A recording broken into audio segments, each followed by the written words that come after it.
All right. Good morning. Good morning. Yeah, no, I heard it. Good morning. No, I was just about to start talking. Ladies and gentlemen, boys and girls, children of all ages, welcome to the Rob Brown Show. It's on your radio. This is the Fan Upstate. Howdy, y'all. Welcome in. Happy Thursday. Great to be with you on a beautiful upstate Thursday morning. A very chilly upstate Thursday morning. It is, according to all the technology available to me and also the being outsideness of my environment this morning, cold. Yeah, when I walk outside and it hits me in the face, it reminds me that I moved here so that doesn't happen. Yeah. I may have to go further south eventually. I had to tell you, it is 31 degrees in Pensacola, Florida, where I'm from.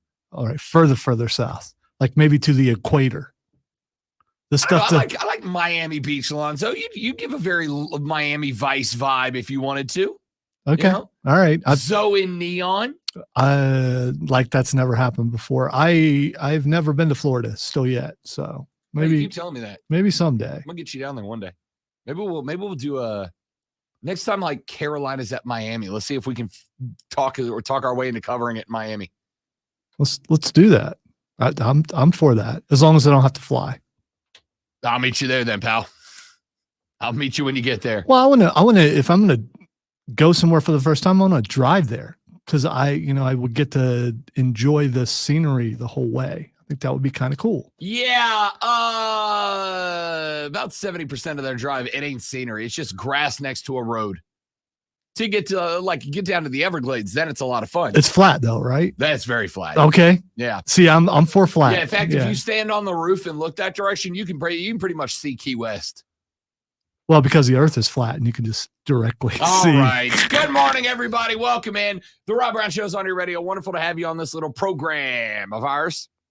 We have got a doozy of a day lined up for you today. The World Series came to its conclusion yesterday evening. It started with no. You will not besmirch the good name of baseball on this radio program. I was cheering that there was a champion crowned. I just No, you weren't. No, you weren't. You literally said before the show is over, thankfully baseball is over. It's a really long season. It's a grueling season. I want those guys to get some rest. So I was talking with Dex Show, and for those of you that have not heard, and we're going to make the announcement this Saturday because Cody and I were both relatively sure this thing was going to at least 6, and we would still be on the air for the final day of the World Series, which if it went 6 would have been on Saturday. But that didn't happen. So Saturday we will do Bet for the Cycle from noon to 4, and it's going to be kind of a year in review of the baseball season, but also announcement. Bet for the Cycle will continue through the remainder of football season. They like me. They really like me. Or they like him, and you're part of it. They like us. They really like us, and I'm not letting you take it away anymore. Well, you should have said us in the first place. Yeah, I mean, you're such a me guy. I mean, come on, look at me. I'm amazing. Cody Decker and I will continue Bet for the Cycle starting this Saturday, noon to 4, and it will continue all the way through the football season. It's a football gambling show starting this Saturday. And then they're like, can he talk football? Oh, yeah. Yeah. Because he's a baseball guy. So basically, we've so you're saying someone from another sport can talk about another sport. It turns out some of us, and it's a very limited number. Okay. All right. Very limited number. But some of us can actually talk all the sports. Some of us. Does he also know ball? He does know ball. Okay. All right. We hit the point where we realize, like, when it's a baseball show, like, clearly that's Cody's realm, right? Like, clearly he's the baseball guy. And so I'm kind of there to be the color to his play-by-play. He's Bob Uecker, and I'm that other guy from Major League that nobody remembers who his name is. Less is more. During football season, we'll kind of flip that. Right? During football season, I'll take most of the football stuff and he'll be my color guy. He does have experience with that from being on the morning show that seemed to be primarily football. Yeah. And he's also, and by the way, he's also a host on Sirius XM in the afternoons now. He's on from noon to 3, as a matter of fact, on Mad Dog Radio, which is why you'll notice I haven't dogged Mad Dog in a few weeks, despite the fact that he's probably, deserved it a lot. But good for Deck. So anyway, he and I will continue this Saturday. Listen, I don't want to talk about that. I do want to talk about ball. I just needed you all to know I know ball. All right? I just needed you to know that. So, speaking of ball, we're going to talk a lot about it today. Atlanta has decided to go Heineke. Poof. Desmond Ridder gets diniched out of the starting QB role. Now, we're going to talk about this later in the show. I love the story because Arthur Smith's like, oh, it's because he landed in concussion protocol and we wanted to. No, it's not. No, it's not. No, it's not. Arthur, he passed concussion protocol during the game Sunday. They've already acknowledged that. He passed concussion protocol. You just went, yeah, let's not go back to Desmond Ridder. And for the record, that's the right decision, bro. Maybe he looked in his eyes and he saw something and was like, yeah, you're not ready yet. Look in my eyes. What do you see? I'm still kind of dizzy. Oh, dude, I nailed that. Stuck that landing. So Desmond Ridder is out for the Atlanta Falcons as QB1. Taylor Heineke will be taking over in that role. And then the Minnesota Vikings. Did you see Heineke's Halloween picture? No. You should look that up. It's interesting. Did it go as Matt Ryan? Oh, it's more about who's with him than it is him, but Well, obviously, now that you said that, it's all I can do is to go find that. I don't know how to spell names. You probably drank the drink. I mean, I'm guessing that I think it's spelled the same way. No, it is not spelled the same name as Heineken. I would have known that. I'm okay with Heineken. I'm okay with it. It's not on my, I'm not going out of my way for it, but if I show up to your house and it's what you got, then I'm good with it. The Falcons are going to have. I can find it and send it to you. I just found it. Okay. All right. He is Rudolph. Yeah, exactly. Okay, so you found it. I get so you found it. Okay. I get it. All right. That's brilliant. That's it was everywhere. Halloween, he went as a deer, and he went alongside a young lady who was wearing a black, the old LBD, the little black dress with yellow dashes down the middle. She's a road with headlights. Headlights. Yeah. That are right where you think the headlights would be. So Taylor Heineke went as a deer in the headlights. And more importantly, the greatest costume of all time, because he was the one man that is not only allowed to, but obligated to stare at the headlights. On Halloween. I'm going to go ahead and tell you right now, Taylor Heineke is going to come in to light the world on fire this Sunday because he is very clearly a genius. Very clearly a genius. Yeah, it was pretty clever. So very clearly a genius. That's what he does. He comes in and he wins like 5 or 6 games, and then people decide, well, he's not our starting quarterback, and then they move on from him. Let me tell you how much I love that costume. I love that costume so much that I want the Atlanta Falcons to win a game. Just one. I can't believe you didn't see it. I did not. I don't know how that didn't make. Maybe you're so anti-Atlanta. The algorithm said, he doesn't get to see that. This is a failure on behalf of the listeners. This is a failure on behalf of the listeners that none of you stuck this into my TL. None of you guys hit the FYP page. None of you did that. None of you thought, you know what? Rob Brown will appreciate Taylor Heineke going as a deer in the headlights with an attractive young lady playing the role of the headlights. Could be his wife. I don't know. Don't care. Yeah. If it's his wife, that's even better. Because she went along with it. Yeah. She went along with it. And he, for the record, I'll tell you what the hardest thing about Halloween is for young men of Taylor Heineke's age, not old ass people like me. All right. One of the most difficult things about being in a relationship at Heineke's age is Halloween, because the ladies go A game that night, and you have to kind of do this at a Halloween party. No, babe, I'm having a wonderful time. I'm just counting the roof tiles. No reason. I was going to say he's looking at the ceiling Yeah. right now for those who are not looking at the stream. Anytime a young lady rolls up with her A game on Halloween, Taylor gets to just stare at his significant other in the best possible way, and he gets a total hall pass for it. Total hall pass. No, babe, I'm just going along with the gimmick here. That's all. I'm just taking advantage of our Halloween costume. I think everybody's gonna love how creative we are. What a genius. What an absolute genius. All right, so we'll talk a little bit of NFL quarterbacks because there's quarterback news from around the league this week we're going to get into. Coming up in the 8 o'clock hour, we're going to be real busy. We got Rashad Beard of the Panther Nation podcast joining us at 8:20 to talk Carolina Panther football, #keep pounding. Then at 8:40, Emily Adams covers the South Carolina Gamecocks for the Greenville News. Emily will come by. We'll take a few minutes of a look back at the weekend that was at Texas A&M. We'll take a brief look ahead at the weekend upcoming in the Gamecocks Bowl as Jacksonville State comes to visit. And there are some people out there that think this could actually be a football game. Is that true?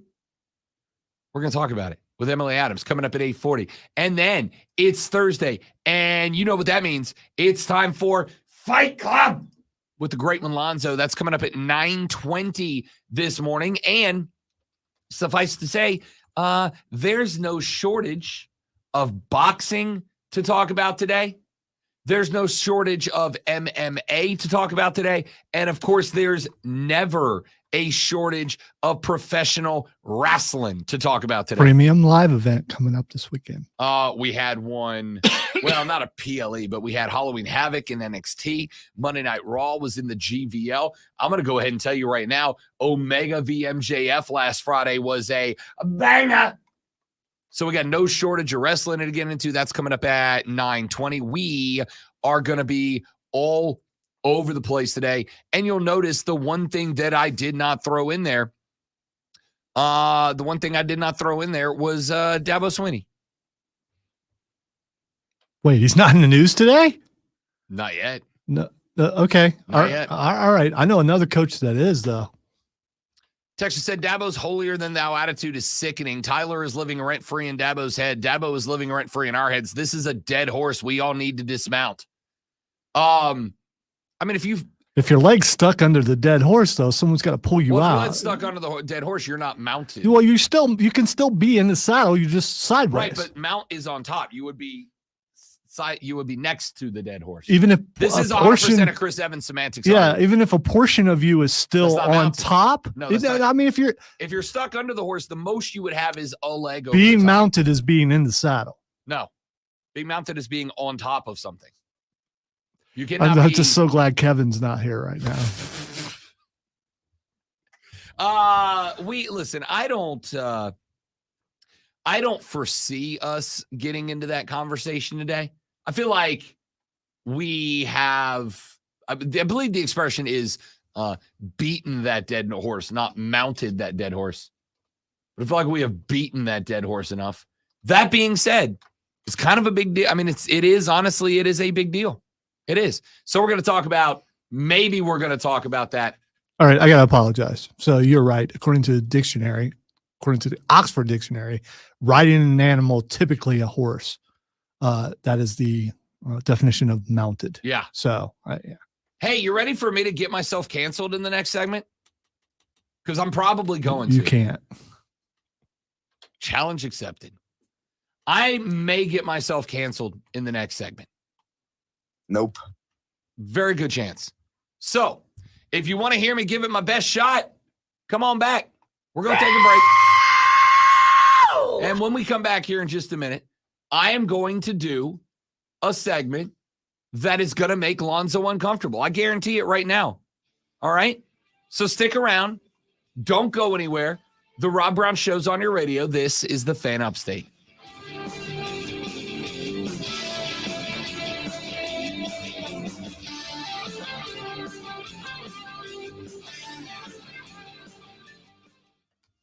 Sunshine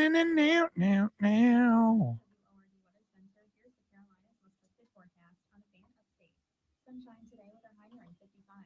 Clear skies overnight tonight with a low around 32. Sunny and warmer into Friday with a high of 62. Then clear skies into Friday night with a low around 37. Even warmer on Saturday, sunny with a high of 70 and 44 Saturday night. I'm meteorologist Carol Foster on the Fan Upstate. Currently it's 31 degrees. Come on, Carol. You sound like a real person. You can't work for that.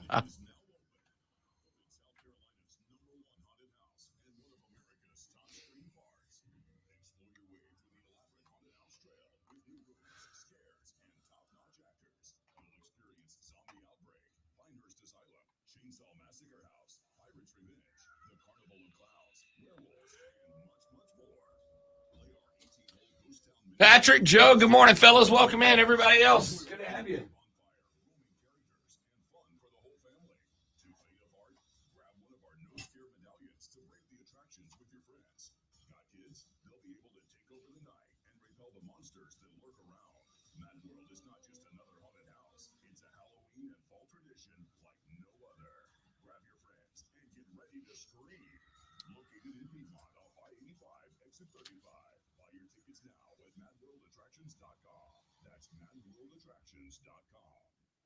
Urgent Camp Lejeune settlement message. On September 6th, the government announced it will soon begin providing fast, guaranteed settlements to Camp Lejeune Marines, families, and civilians. Awards will range between $100,000 and $550,000, with an option for higher amounts. If you are a loved I have to go on another rescue mission.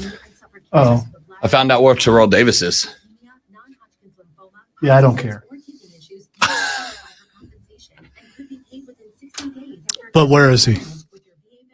Yes. Same place that Uh-huh. well, that's, it's fine. No, he's gone on the wall. Okay. He played for Denver. I'm never going to be, and when those were purchased, they made sure that they put him next to me because of my great disdain of all things Broncos. So.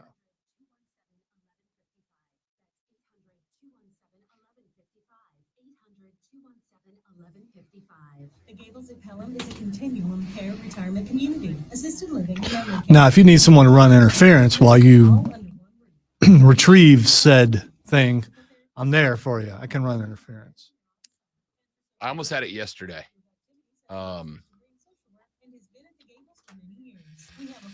If Chris was here, you could just ask him to go. We'll let you in to get it. No, I mean, I know where. I mean, that could cause a problem now, but I know where the master key is. So do I. And I know the code to it. Well, you should. Yeah. I mean, that's why it's there. What's there? Yeah. So I think I need to run a rescue operation on TD. Oh, probably the best time to do it would be on the weekend. But the thing is, I don't know. Was any hay made last rescue attempt? Okay. All right. Never heard a word about it. I mean, you know who took it. Oh, yeah. Out of the three, you know who took 100%. it. He's mischievous.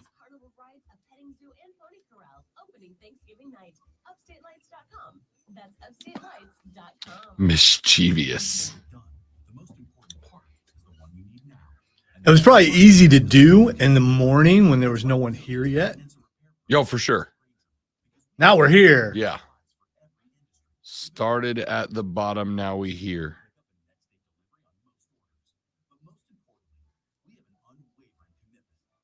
The heck's a whoopie pie, Joe? I know what a moon pie is. A whoopie pie? I ain't looking that up. I am. I may regret it. You go right ahead. It's like okay, so it's like an oatmeal raisin cream pie except with chocolate instead of oatmeal raisin. That sounds delicious. It looks delicious. Is it as thick as a moon pie though? The whoopie pie, alternatively called a black moon, a gob, a black and white, a bob, or a BFO, is an American baked confection that may be considered either a cookie pie sandwich or cake. I would say it's a cookie sandwich. Wow. Main ingredients. So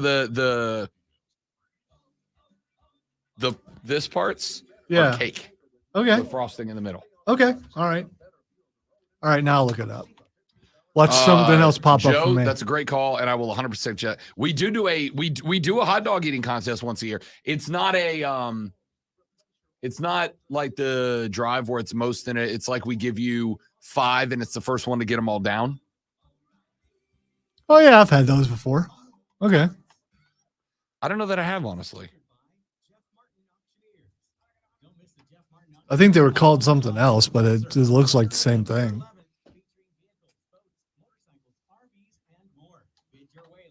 The ones I had were like cookie size, though. Those look like those may be bigger. I don't know.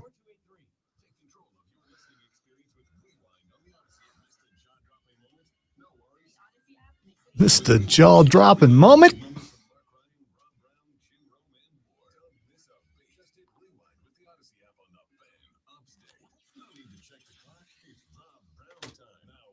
Yeah.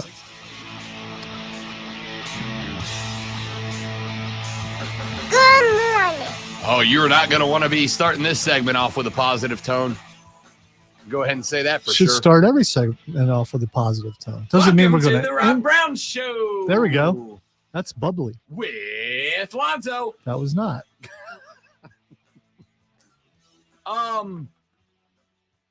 Bobby Knight passes away at 83 years of age. Bobby Knight was a wildly successful college basketball coach. There is no doubt about it. Bobby Knight won well over 650 games at Indiana. When he started his career at Army, he was just 24 years of age. He was the youngest D1 coach.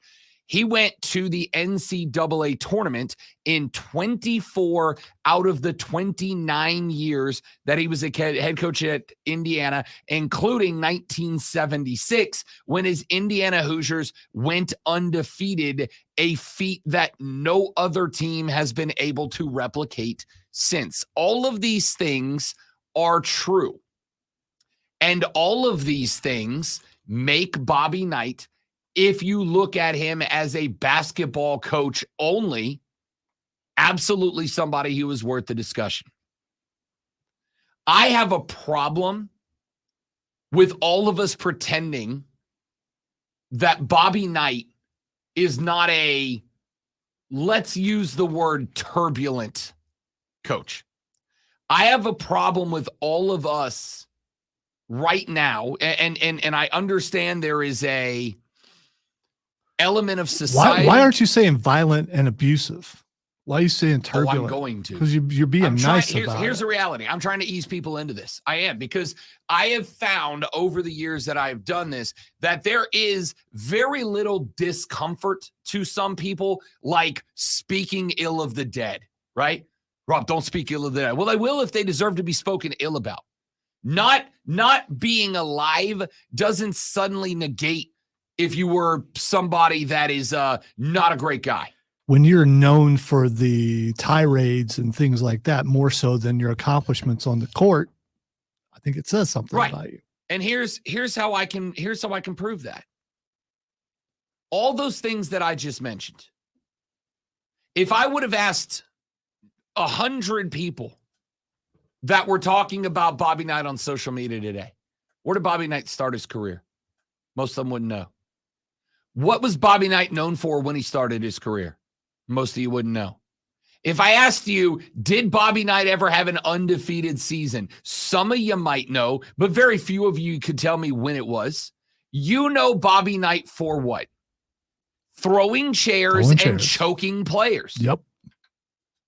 Throwing chairs and choking players. I call that high school, but that's just me. Yeah, and we've talked about that. Bobby Knight, had Bobby Knight not been that guy, Bobby Knight would be known as a jackass.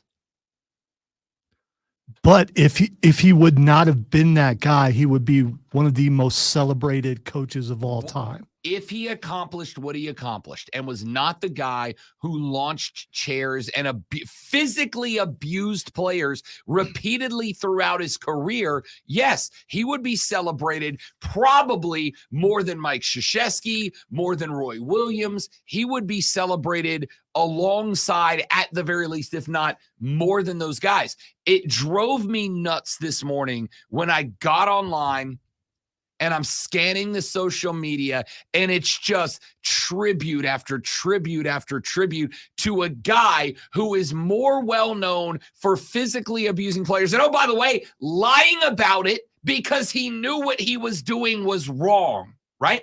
And I'm going to get hit. It's a guarantee.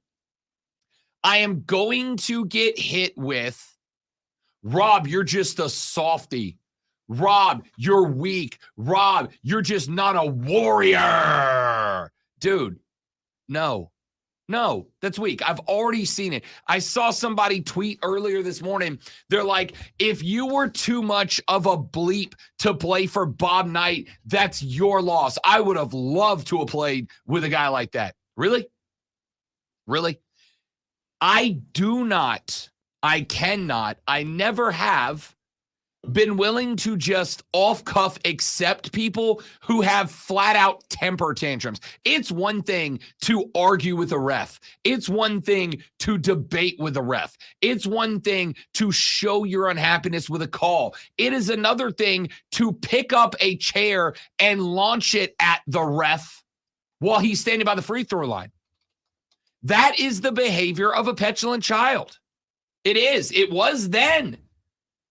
Oh, Rob, it was a different time. There is no time, in my opinion, where placing your hands around the neck and throat of a college basketball player is acceptable. None. There never has been. There is no time where it was acceptable to grab a college basketball player by the jersey, shove him off of the court, throw him towards the timekeeper's area, and kick him off the floor. There's no time where that was okay. It's not okay now. It wasn't okay in the 90s or the 80s or the 70s or the 60s. And I'm going to say, just because y'all accepted it in that time period doesn't mean it was right then, and you know it's not. I woke up this morning and I'm looking, and here's ESPN. On this date 34 years ago, Bobby Knight took his anger out on a chair. No, he didn't. He threw a chair at a ref. He threw a chair into the court of play. He didn't pick it up and slam it into the ground. He didn't kick it over. He didn't pick it up and Hulk Hogan it into the hardwood. He threw it onto the floor in the direction of a referee and a player. In what world is that okay? Could you imagine if we were sitting in one of our sales meetings and one of our salesmen goes, Rob, here's the deal. We didn't close this sale that would have made you money. And I picked up my chair and I hucked it at that guy. Do you know what would happen to me? My ass would be unemployed. They wouldn't go, we appreciate that tenacity out of Rob. We appreciate that passion out of Rob. They'd go, lunatic. Get your stuff, get out of the building. We'll send you your stuff in a cardboard box, you psychopath. I don't know in what world it's okay to have behaved like Bobby Knight did for that long, and then I've got to go along today and just pretend like, wow, what an icon. What a legend. No. Was he a great basketball coach? I mean, honestly, I don't think so. He has great accomplishments as a basketball coach, yes. He accomplished some incredible things. An undefeated season in 76. Nobody's done that since then. 24 out of 29 seasons he was at Indiana. He went to the tournament. And then he got let go from Indiana. Does anybody remember why Bobby Knight got fired from Indiana? It was because he was an abusive guy who lied about it to his school. And then, and this is the part that blows my mind. Then what blew my mind is after he violated Indiana's zero-tolerance abuse program by grabbing and shaking a 19-year-old student to, by the way, lecture him about manners. Can you imagine that? Hey, be respectful. Hey, don't be a turd. Like, no. Would you please stop doing that? Exactly. All I did is hit a microphone and Lonzo got mad at me. Imagine if it was a 19-year-old college basketball player. You have a tendency to break things. Look at the no button and so don't do that. So he gets fired from Indiana, and rightfully so. like with cause. And then after a number of years, Indiana says, hey, Bob Knight, bygones be bygones, right? Bygones be let's put it all in the past, right? It was unfortunate. We hate the way it ended, but it had to be what it was. But we would like to welcome you back into the fold. We would like to let you back. And he just flipped off Indiana the rest of the time. He held that grudge for the rest of his life. Now, is he wrong for holding the grudge? I mean, yes, he was. Yes, he was. Bro, you got fired for doing a thing that was against a clearly stated, clearly written harassment policy. And then you lied about it. We know what happened, right? And they gave you an opportunity to come back. They gave you an opportunity to be welcome back. And by the way, Hoosier fans wanted Bobby Knight back in the fold. They wanted him to come back as an ambassador. They wanted him to come back as a recruiter, whatever they wanted him back for. And he just flipped him off and said, no, I'll tell you where you can shove it, Hoosiers. You fired me for, check notes, grabbing and shaking a 19-year-old kid. There is no world in which Bobby Knight's behavior was acceptable. It wasn't acceptable in the 70s, the 80s, the 90s, the 2000s, the 20-teens, or today. It never has been. But for why are we glorifying this? Rob, don't speak ill of the dead. No, I will. If they deserve it. If they deserve it, I will. And Bobby Knight does. It drove me mad that for years this guy has been worshipped. Did he accomplish stuff? Yes. Are we good with the way that he did it? Are we good with the way he accomplished these things? Are we good that he coached by putting his hand around the throat of kids who were entrusted to his program? Because I'm going to go ahead and tell you, and if I'm in the minority, I don't care. No, I'm not good with it. I'm not good with abuse. I'm not good with harassment. I never have been. I never will be. Now, well, Rob, his teams were very disciplined. Yeah, I bet they were.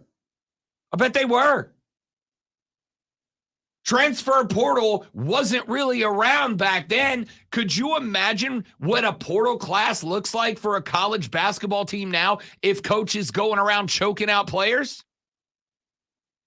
Ladies and gentlemen, we regret to inform you that XYZ State University will not be competing in basketball this year because every player transferred out and nobody transferred in. We got no players.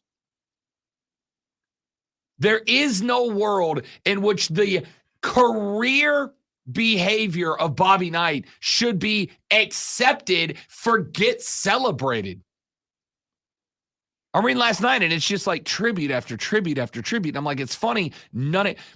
I looked at here, I'll give you the one thing that kicked this off for me. Last night, I read this headline last night while I was getting ready for bed. From the Chicago Tribune, an article that got posted by Michael Murat, who titled it, "Turbulent and brilliant basketball coach Bob Knight died Wednesday at 83. Knight's family made the announcement on social media saying he was surrounded by his family at his home in Bloomington, Indiana." And my thought was, turbulent? How about abusive? Turbulent? How about violent? I respect people in this industry. I respect writers. I think it takes a level of skill that most people do not have to be able to craft a piece that is engaging and entertaining and thoughtful, especially in a circumstance like this. But I'm also going to say this is one of those times where, my dude, you don't need to go to the thesaurus. Say violent. Say violent, because that's what he was. He was a violent guy. There is no world in which Bob Knight's behavior was acceptable, and there's definitely no world where we should be celebrating it. Well, Rob, it was a conflicted career. Are you conflicted by it? If your boss rolled up into your office and said that TPS report was filed incorrectly and put his hand around your throat and said, do a better job, would you go, gosh, I'm conflicted right now? No, you beat his ass and you'd leave. Stop pretending anything otherwise is true. If you walked into the work 5 minutes late today and your boss walked up and grabbed you by the shirt material around your neck and shoved you into your office and said, if you're late again, are you telling me you would sit at the desk and go, my goodness, I'm certainly conflicted about this? No. I hope you wouldn't. I hope you wouldn't tolerate that. I hope you'd tell him where he could shove it and get up out of Dodge. But see, these kids didn't have that opportunity. The opportunity they had was quit or put up with it.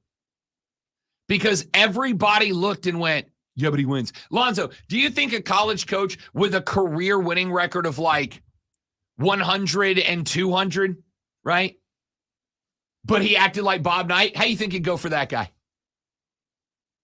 He's probably going to get fired. Yeah, probably real bad. Probably real bad. And as the texter's pointing out, and correctly, by the way, that's what Bob Knight did publicly. He was willing to publicly put his hands around the throat of a player. He was willing to publicly grab guys by the shirt and shove them off the floor. If he was willing to do that publicly, could you imagine what he was doing privately? Could you imagine what those practices must have been like? It's unbelievable. And here I am watching tribute pieces to Bob Knight today. Bob Knight, you know what? I've always done this. I've always said that Ray Lewis is the definition of you can get away with anything as long as you're good.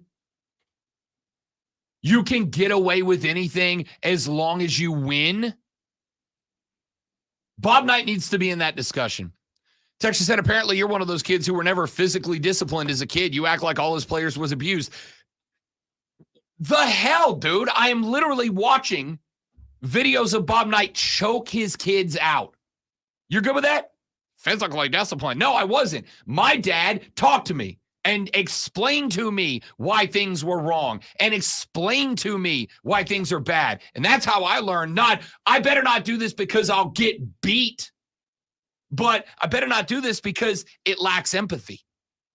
It's a bad thing to do because it injures other people. It hurts other people. It makes other people's lives worse. And forget all that. You want to spank your kids? Sure, whatever. I don't agree with it. You're right. I don't agree with it. But do you not see a difference between disciplining a basketball team and choking a guy out? Let me show up to your house and have you wrong me, and I put you in a sleeper hold. You could be like, oh, well, I probably deserve this because I need to be more disciplined. No, knock it off. If you saw a basketball coach put his hands around the throat of your child, you'd be like, yeah, I bet he'll play that 2-3 zone better next time. Yeah, hit that mic and drill, kid, or else you're going to get shoved into a wall again, and I'm good with it as your parent. Get out of here. You're full of crap if you're telling me that's how you feel. You're full of crap. Back after this on the Rob Brown Show on the Fan Upstate.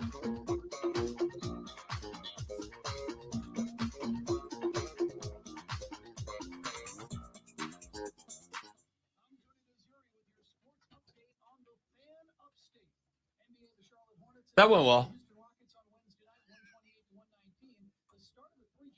Turn the thing up.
All right, dudes and dudettes.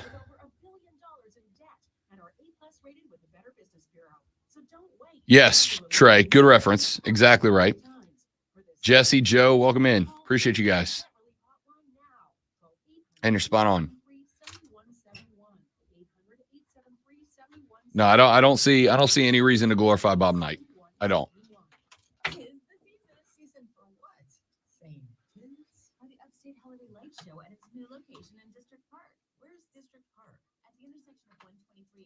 Without going into detail, did you think I would be uncomfortable for the reason that I was uncomfortable? Everything you're saying about Bob Knight, you're absolutely right. Okay. Yeah. No, I thought, And I don't think it's an Ohio know a thing. lot You of know where he's from, right? yeah. I think a lot of people are put off by the don't speak ill of the dead thing, and I could not care less. Bad people are bad people. Bad people are bad people. They are. I do believe in redemption, though. It doesn't mean that you're not going to be thought differently for the things that you did.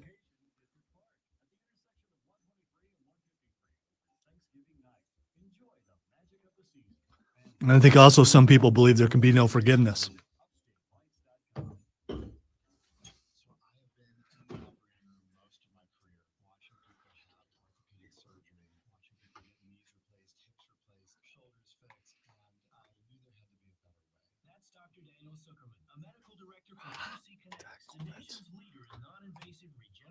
I see so many people who could have been helped before they went to the operating room if only they had known about regenerative medicine. QC Kinetics, a natural alternative that uses your body's own healing properties to help restore and repair damaged joint tissue, providing long-lasting relief without drugs, surgery, or downtime. Well, it feels great when I do get to see somebody that we help who I know I kept out of the operating room. It's amazing how we change people's lives without surgery. Call QC Kinetics for your free consultation. Call QC Kinetics, 864-448-3772. That's 864-448-3772. 864-448-3772. Are you ready to go back to the summer of 99?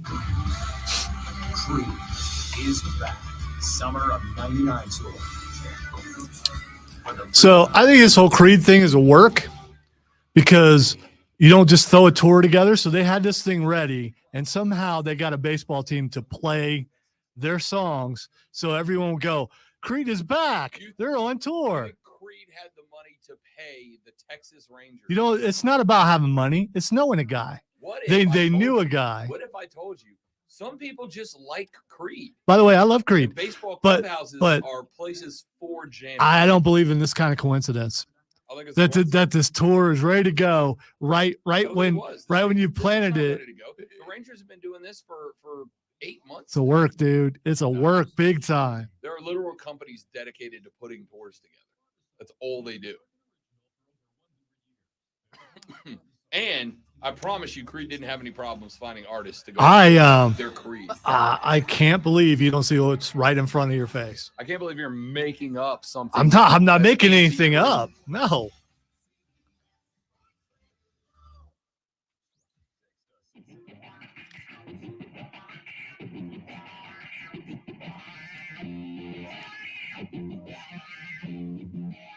It's actually sad, although I didn't like the way Bob Knight treated his athletes, most still chose to go to school even though they knew how he was. I get it. Let me be abundantly clear here. Number one, for a lot of kids, that probably was the only opportunity they had. Number two, I'm not saying that it wasn't accepted. Doesn't make it right. Something being accepted doesn't make it right. And I can't imagine that there were people, scratch that. I know that there were people who saw Bob Knight putting his hands around the throat of players and were like, yeah, that's the discipline this world needs nowadays. I could not disagree with you more. All right? Couldn't disagree with you more. You're not going to win me over on this. I invite you to come at me with a good argument for a coach putting his hands on players. I invite you to try to come up with a good argument. I'll listen. I just don't think you're winning one. I don't think there's one you're gonna be able to successfully pass to me or anybody else. You were never physically disciplined as a child. At the very least, that's your parent, not a basketball coach. All right? Not somebody you're not blood related to. Not somebody who raised you, provided for you. It's just you're not going to win me over. Jesse said, love the take, Rob. We support you. Joe said 100% behind you, Rob. Jesse said, this Bob Knight stuff is pretty cut and dry. I can't see a point of view where people think it's okay to glorify this man. Listen, I'll give you one right here. Why do you have to support him? Like there's going to be any repercussions on this take. I mean, you go get him, Rob.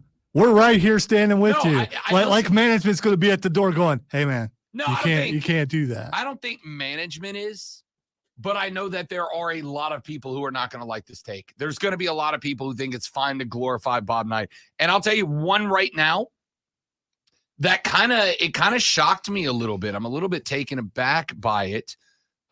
Is McAfee is on Twitter right now doing some Bob Knight eulogizing, which kind of blows my mind.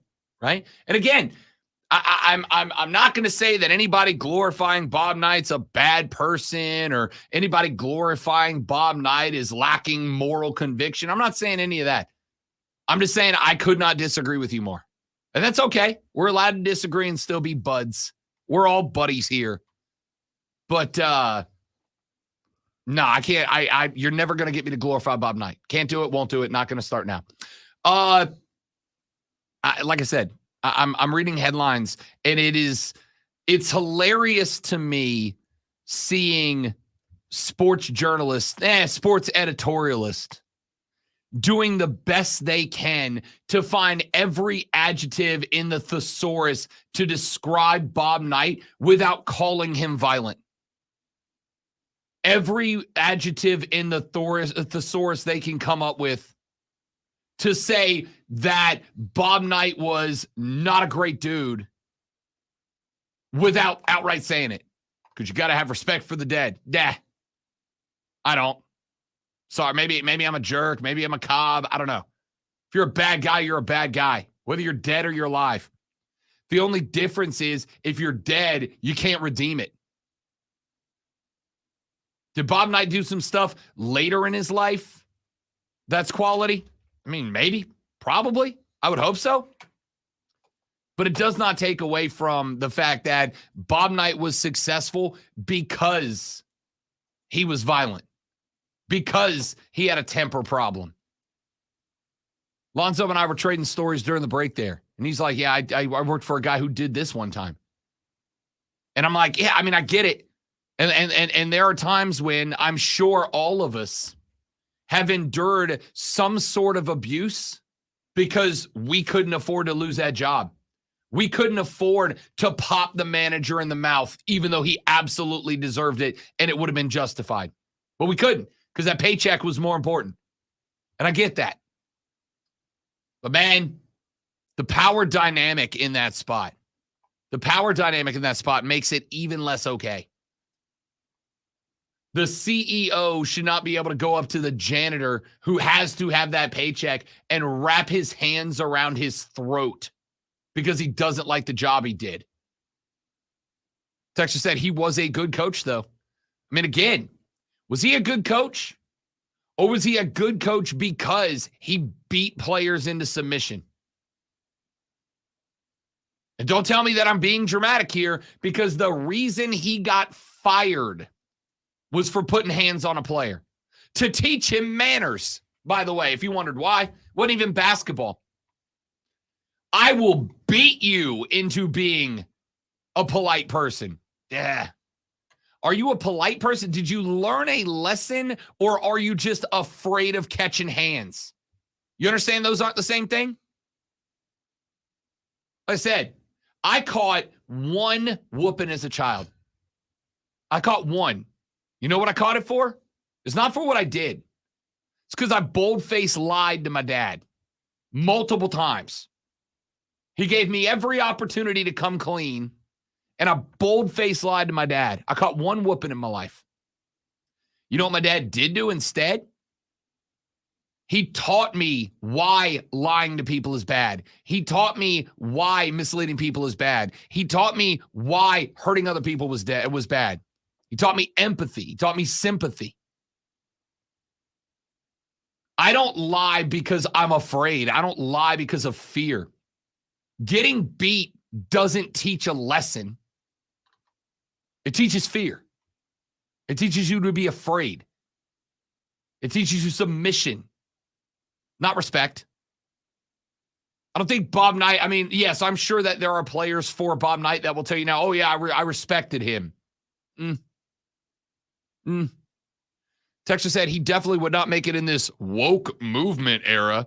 Yeah, no, for sure. Hitting college kids is a bad thing. Yeah, that's definitely woke. Do me a favor. Walk up to the next college kid that you see as respectful and slap him across the face. See how that goes for you. Walk up to the next 19-year-old college athlete and slap him in the face because he mean mugged the camera. For sure. Let me know how that goes for you. Like, how do you think that that's woke? Hitting people is bad. Oh, these kids don't understand. Okay. I mean, if that's how you want to take it, that's fine.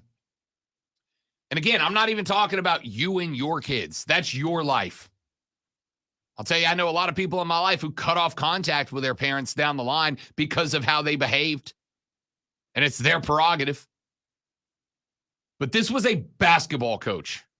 This was not a parent. This was a basketball coach. Oh, he's one of the greatest. All right. Putting your hands on a kid is not cool, man. To me, it's just maybe, and again, maybe I'm in the minority here, but I don't think I am. Bob Knight should not be celebrated. Bob Knight is a perfect character review of what not to do.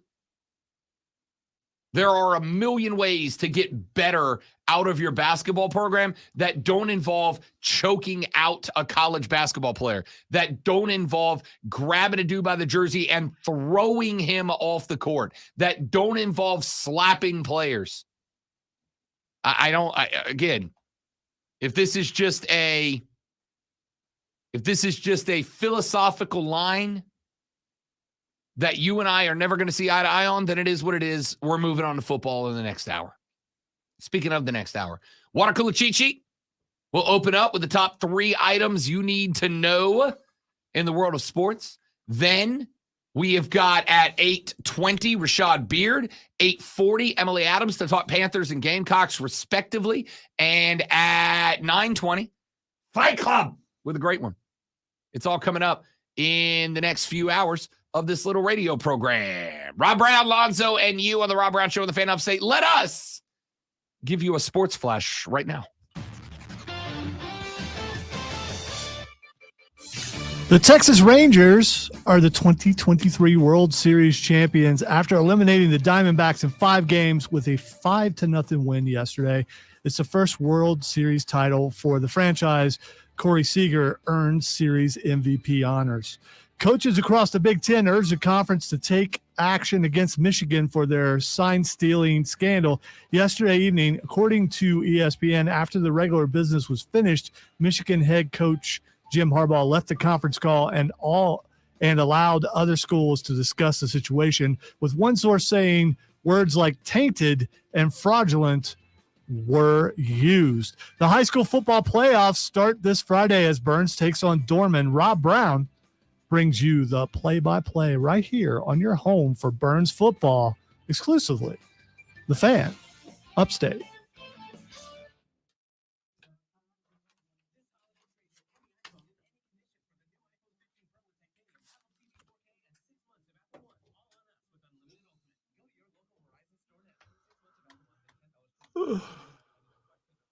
They only think politics because someone has declared themselves something that is political. And once you do that, once you call yourself a nickname, then some people are going to go politics. So it comes with the territory. If you declare yourself something, then people who are not that something are going to come at you.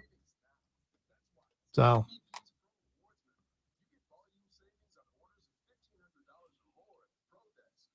Also, you bring politics into it when you say I might get canceled, which is a political thing.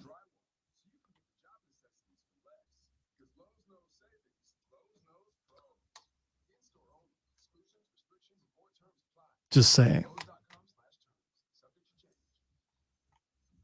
It's the last blast of summer sale for the Upstate Golf Cart. For a limited time, grab yours for just $40 and get access to 9 premier courses in the Upstate. Tee it up in Carolina Springs, the Preserve at Verde, the Club at Brookstone, the Rock, Randolph, Links O'Tryon, Rolling Green, Pebble Creek, and more. Grab your foursome and hit the course with the Upstate Golf Cart. Order yours today at upstategolfcart.com. $40 for a limited time only. Get yours now while supplies last. Upstategolfcart.com. That's upstategolfcart.com. Hey, it's Rivers, the owner of Mr. Sparky of the Upstate. This time of year, you never want to go without power. We offer whole home generators, whole home surge protectors, EV chargers, surge protectors for EVs, HVAC, pools and spas, plus 24-hour emergency service, and in most cases, same-day service. The next time you need an electrician, go to MrSparkyoftheUpstate.com.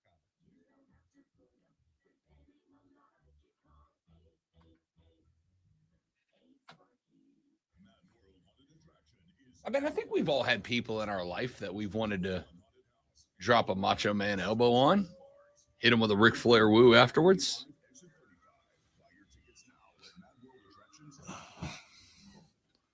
I can think of a couple. I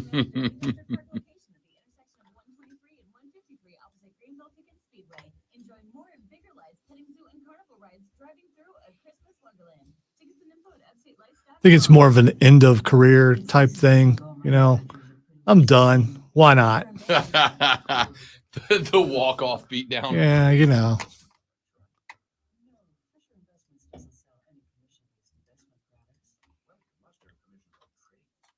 Nope, never at Fisher. We're a fiduciary, obligated to act in our client's best interest. It's the highest standard of care for a financial advisor. How do you know what's in their best interest? We get to know our clients and then tailor a portfolio based on their goals and Ooh, his or mine? Mine was, I forget, this jersey's like 30 years old. I forget who the quarterback was then for Ohio State. I used to know.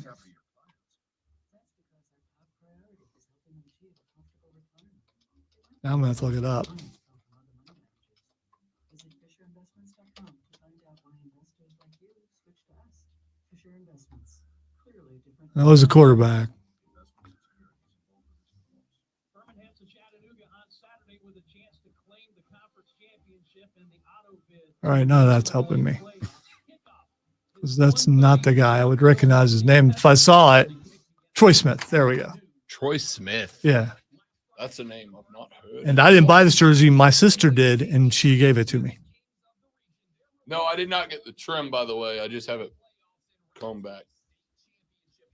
I'm certainly not getting it now until at least the Creed show. He's training it. Yeah. So just in case he should get called up on stage by Scott.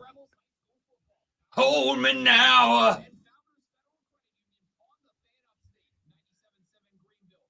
The fiance almost we almost came to blows, and that's not true. That's a lie. We had a fight yesterday because she claimed that she put me on a Creed kick. She's like, I'm kind of sad I put you on this Creed kick. Ma'am. Yo, stop fighting, dude. I mean, go. You should thank her. No. Yeah, She- you should thank her. Thank you. What would you like me to listen to next? Yeah. Why don't you get me on the Eagles next?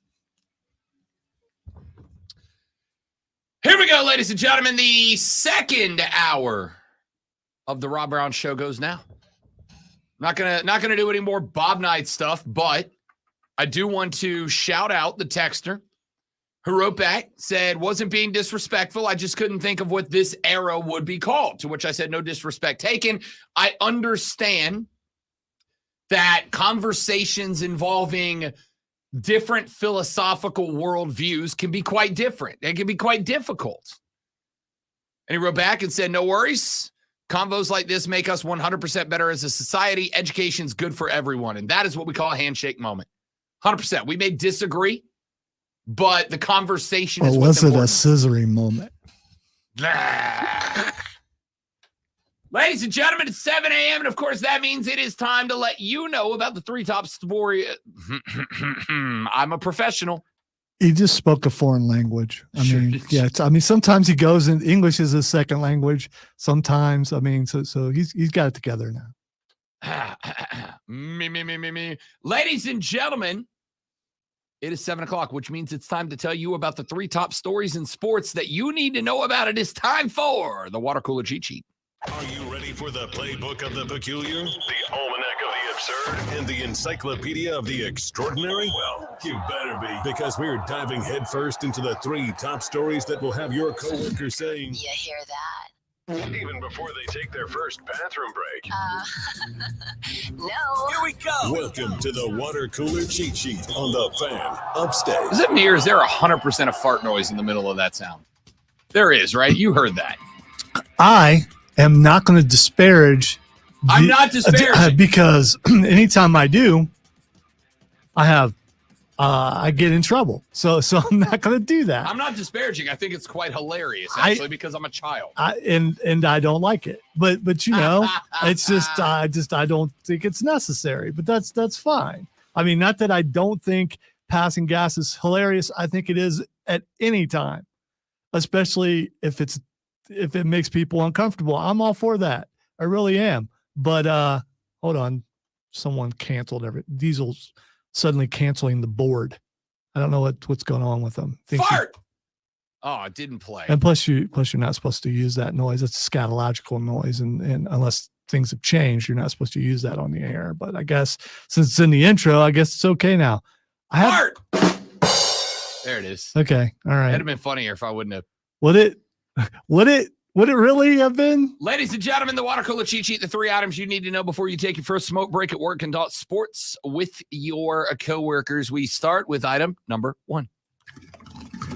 We have discussed it at length, and whether or not you agree with the methods or the tactics, there is no doubt that Bob Knight left a mark on the world of college basketball. He passed away yesterday at 83 years of age. Bob Knight, the youngest coach at the time in Division I basketball, 24 years of age when he got his start at Army. He would go on to coach at Indiana. He won 902 games at Army, Indiana, and Texas Tech during his time in college basketball. It was with the Hoosiers that he won 3 NCAA men's championships, including the sport's most recent undefeated team back in 1976. Bob Knight has been nicknamed the General. He has also been called by many a tyrant and a bully. Regardless of how you feel about him, his tactics, and his methods, and for me, it's not positive at all, Bob Knight left a mark on the world of college basketball. He said famously many years ago, and he was talking about me, he just didn't know it yet, I hope when my time on earth is over, they bury me upside down so my critics can kiss my ass one more time. Well, Bob, I promise you, I shan't be doing that. Item number 2. The Connor Stallions saga continues. CSI Ann Arbor continues. Yesterday, the Big Ten held its weekly conference call. Commissioner Tony Petitti. Tony Petitti was on the line.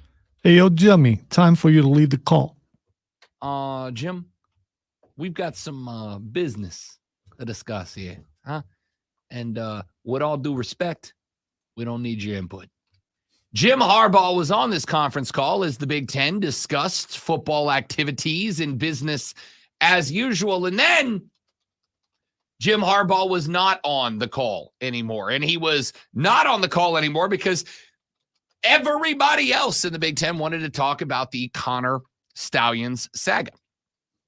ESPN says that according to 5 different sources connected with the call, quote, a chorus of voices encouraged Petitti to take action against Michigan in a call that was described as both intense and emotional, end quote.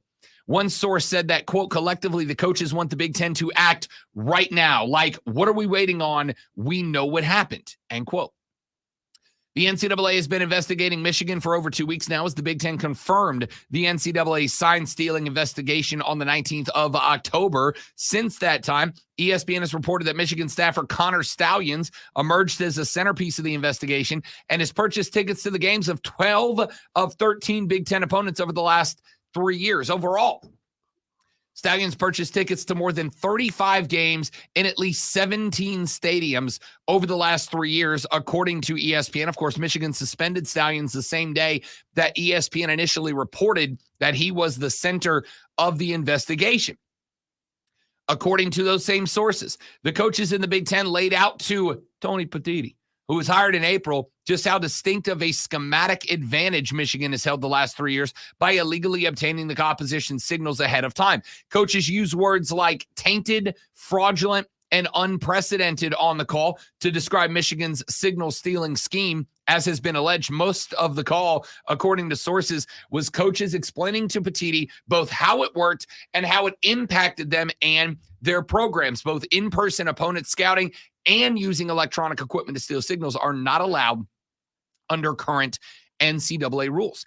In the 3 years that Stalions left a paper trail of purchasing tickets to games of Michigan opponents, the Wolverines have gone 33-3 overall and 22-1 in Big Ten play. In the prior 3 years, they were 21-11 overall and 16-8 in league play. Another source is quoted by ESPN as saying, quote, people don't understand the seriousness of it, how it truly impacted the game plan to truly know if it's a run or pass. People don't understand how much of an advantage that was for Michigan. Another source described the sentiment on the call as, quote, every game they played is tainted, end quote. You know, I've told you. Oh, let me read you the last quote, and then I'll get to the thought. I don't think the Big Ten understood how upset everyone was. The tenor of the call was asking the Big Ten to show leadership. The conference and the presidents, an unprecedented violation of the rules would require unprecedented action from the Big Ten, end quote. So we've talked about the NCAA and where the NCAA may, possibly will end up on this. The NCAA, of course, has got to complete the investigation. They then, according to their own bylaws, have to allow Michigan 90 days to appeal the findings of the investigation that the NCAA conducts. The Big Ten plays by a different set of rules. Now, I'm going to be straight up with you. I don't necessarily know what the Big Ten's protocols are. All right. I've learned the NCAA's because of this situation. I don't know what the Big Ten's are. I suspect the Big Ten has a little bit less restriction on them in terms of the punishments they can bring down on Michigan within the conference itself. Here's the spot you find yourself in if you are the Big Ten.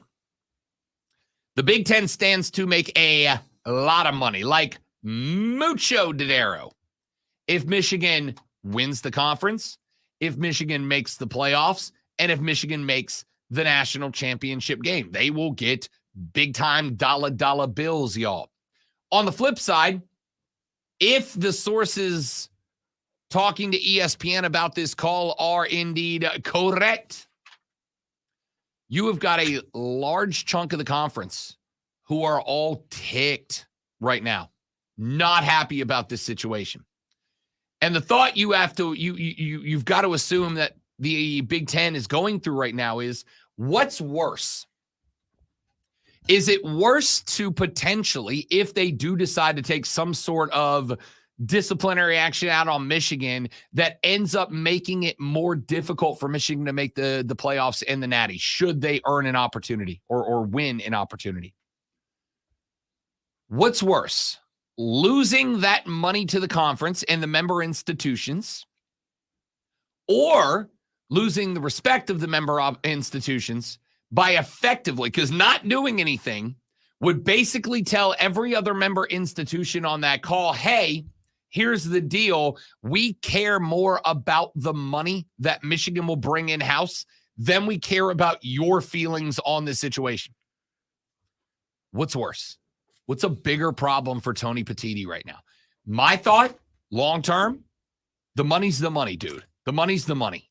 See, I disagree. I think there are certain circumstances with the kind of attention this is getting, that you have to waive the 90 days, all that kind of stuff. You have to take action. Whatever your action is going to be, it needs to come swiftly. They need to come hard with it so that it's not done again. And people go, well, you know what? We're going to make it through the entire season. They're not going to do anything. So yeah, we cheated, but we're going to win it all. And they're not going to do anything till like the summer. You've got to act now. And it wouldn't matter if the fact that it's Michigan doesn't change how I think about this. You've got to set precedents. You've got to say, hey, I know here's our standard, how we're going to do things. This is bad. And so we've got to jump in and we got to do something about it now. Whatever they're going to do, whether it's going to be fines or slap on the wrist, whatever, but at least show that you have control of the situation and jump in and do something. I think a lot of people feel that way.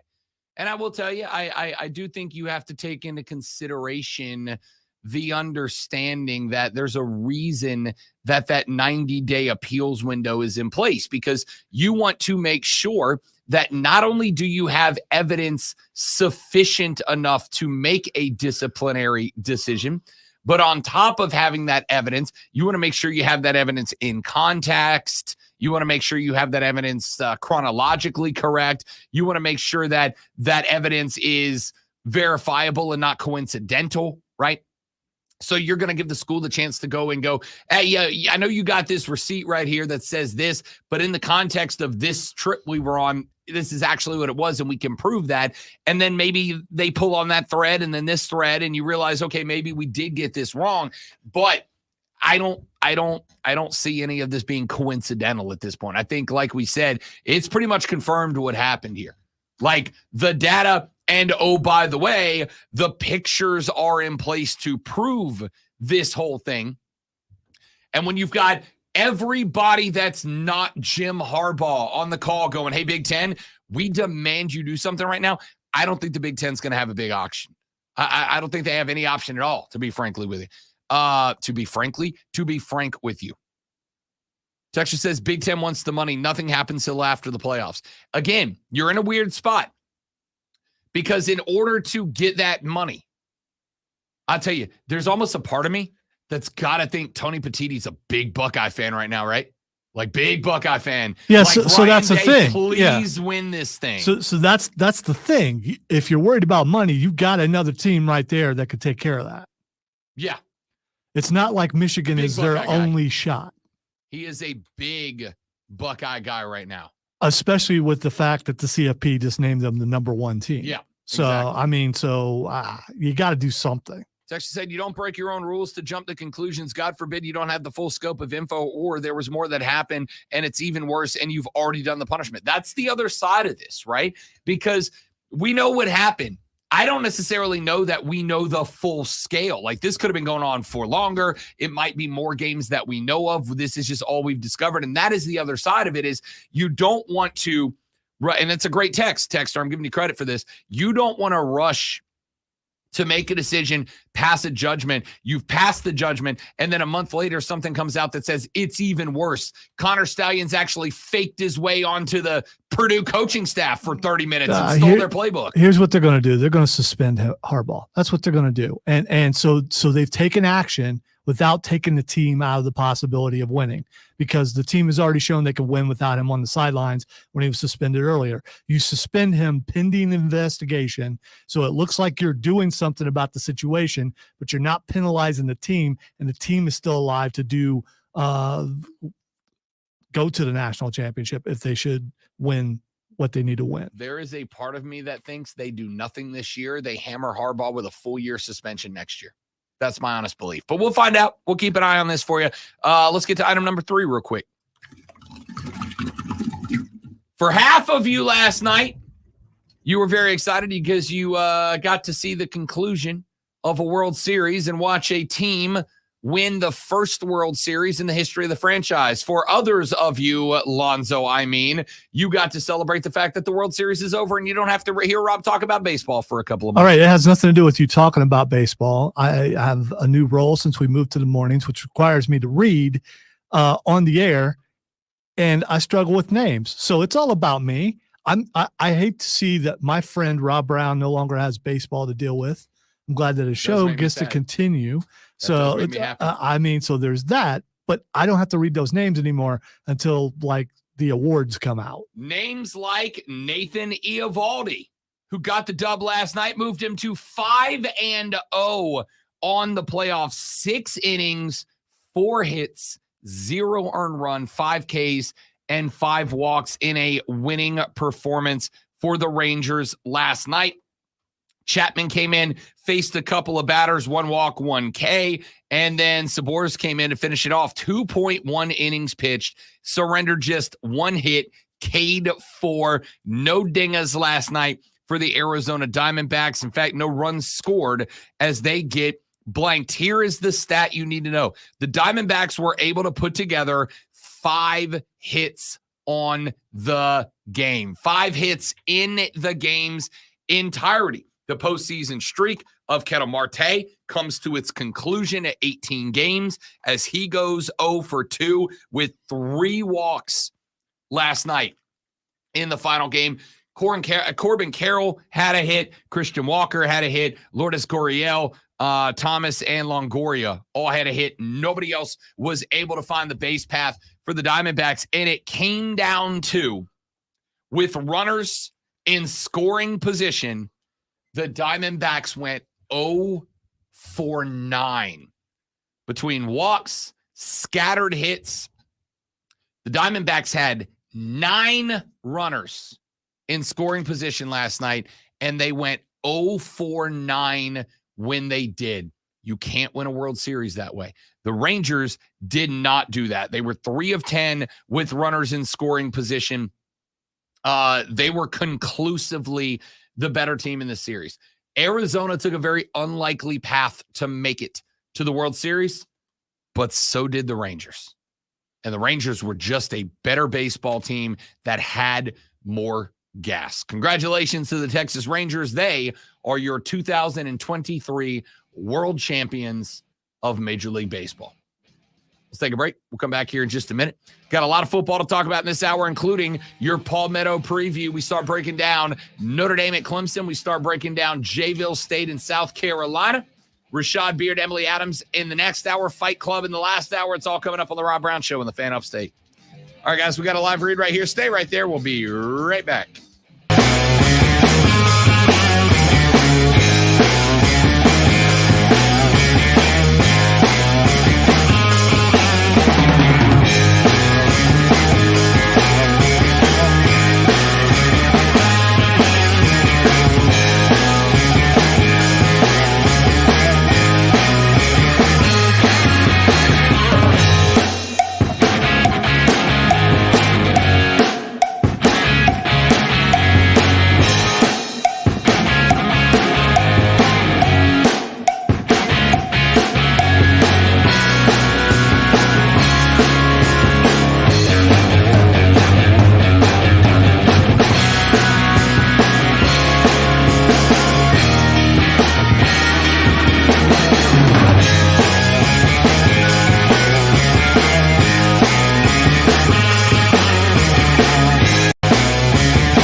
So, Roger, here's the thing.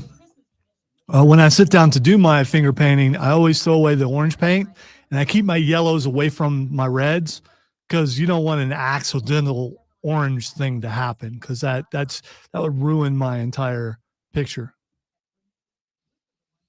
I'm really good at smiley faces because I'm an optimist.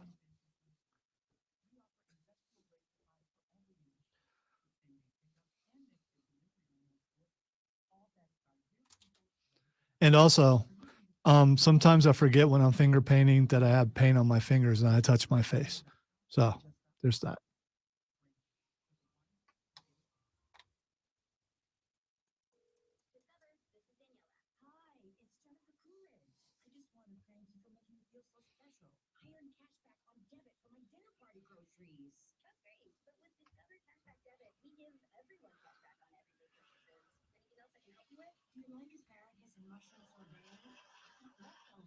Not watching anything Disney, are you? No. Okay, just making sure.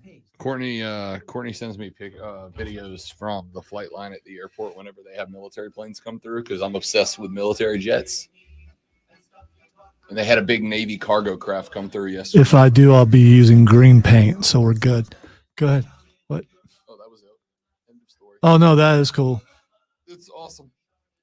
She took me there a while back. They had a what was the designation?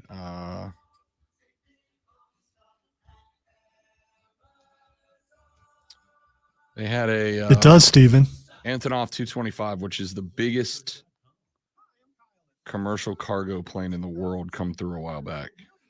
Yeah, you showed me. Yeah. Yeah. And I heard you have a conversation with Stoneman about it also. Yeah. It was awesome.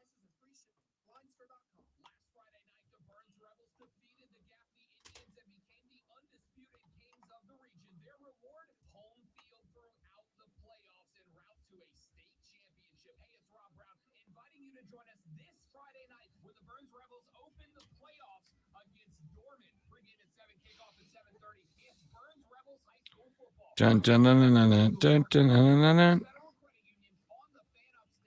You could. Yeah. Tastefully done, though, Steven.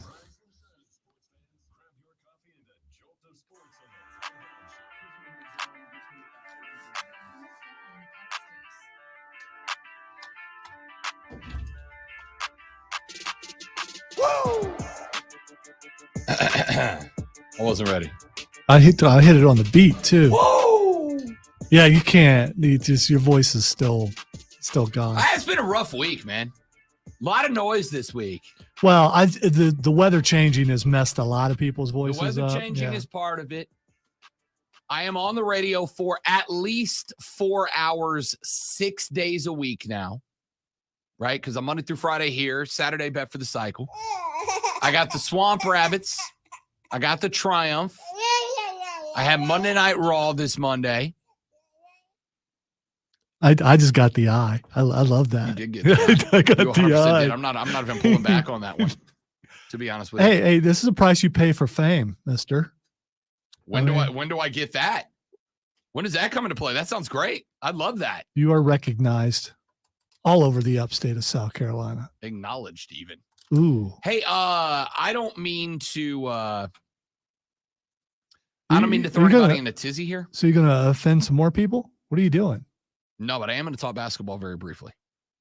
Last night, the Battle of LA took place. The Clippers and the Lakers. Did James Harden play? No, the Beard did not play yet. He was on the bench. He was there. He was at the game, but he did not jersey up. Paul George did. Kawhi Leonard did. Zubac, Westbrook, and Highland did. And the Clippers lost to the Lakers 130-125 in overtime. Now, that's not what was impressive to me. Lonzo, Kawhi Leonard led all scorers with 38 points last night, 15 of 28 from the floor. Who? Kawhi Leonard. He plays for the Clippers now. Does he? Yeah, he sure does. Hasn't he played for the Clippers for like 7 years or something like he's been there a that? minute. Yeah, dude. What have they done? Not a lot, but they got James Harden now. Should have stayed in Canada, Look Kawhi. You know who the second highest scorer in that game was last night? Austin Reeves. Austin Reeves threw a dope alley-oop. Alley-oop. Good Lord. What is wrong with me? Alley-oop. Alley-oop.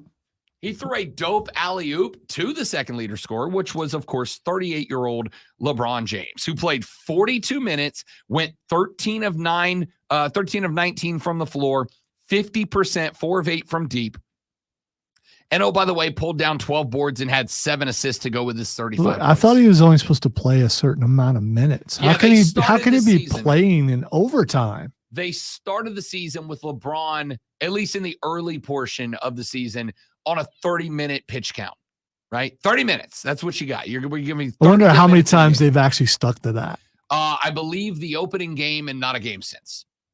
The Lakers are now 3-2, but they are an undefeated 3-0 at home. They were the designated home team against the Clippers last night. LeBron played 42 minutes. That is more than any other Laker with the exception of Ant-Man, Anthony Davis. AD had 27 points on 10 of 18 from the floor. Is he still healthy? Yes, he has made it 5 games so far, and is just fine. That's some sort of record. Y'all, LeBron James is 38 years old. He went 35, 12, and 7. Oh, by the way, had 2 blocks in there as well. 38-year-old LeBron James went 35, 12, and 7. 38-year-old Rob Brown hurt his back the other day when I sneezed unexpectedly. I wish that was a joke. You don't have one of those pods that he gets in and stuff at night. That's true. I Yeah. suspect LeBron's got a little bit better health care plan than I do. He does have one of those pod things. Have you seen those pod things that athletes get into? And I think it's an oxygen thing. I have. I don't know what they do. All I'm saying is Saturday morning, we were like 7 minutes from starting bet for the cycle. And I had one of those, those real quick, unexpected sneezes. It like sneaks up on you. You're just totally fine. And then you sneeze. You and Chris Evans sneeze louder than humanity should be. It's just it's bad. So I don't think you can sneeze that loud and not hurt yourself. Dude, I sneezed and up the right side of my lower back, like I genuinely thought I got shot for a second. It killed me. Well, I turned on the webcam and I was doing the lean over the desk. Oh. Mario. Yeah. Mario turns on the screen. He's like, bro, are you good? And I went, nope. It's like, what'd you do? It's like, I hurt my back. He goes, what were you lifting? Yeah, let's go with that. Getting his swole on. Yeah. Let's go with that. No, the only thing I was lifting was my level of depression that at 38 years old, I can hurt myself sneezing. That's what I was lifting. Dude, this guy's on some next level stuff right now. This man is 38, almost 30. He turns 39 in a couple of weeks. He's 2 months older than me. Turns 39 in a couple of weeks. He is the oldest player in the NBA. And he's putting 35 down in an OT win. I told you before the season started, and I don't want to talk a lot of Lakers basketball because nobody here gives a crap, right? You don't care. But I'm interested because, when someone who's been in basketball this long is still able to dominate, to play at that level, I think that's amazing. And there are some of us who are older and maybe you're sitting in your cube thinking, I can't do this. And then you can look at LeBron for inspiration and go, I can do this. No, you can't. And then pick up the phone and make that sale. No, you can't. Yeah, you absolutely can. Hey, Rob, gargle some salt water and then write a book about how hard your life is. Can't wait for them to unveil your statue, you national hero. Thank you. I've been saying for years I deserve a statue. 100%. I can't wait till somebody puts up one of those signs that's home of Rob Brown. That's a goal. What if they do that in Jacksonville? I will burn it down myself. The sign, not the city. Dude, if it catches on fire today, the whole city goes up. I have an alibi. I was here the whole time.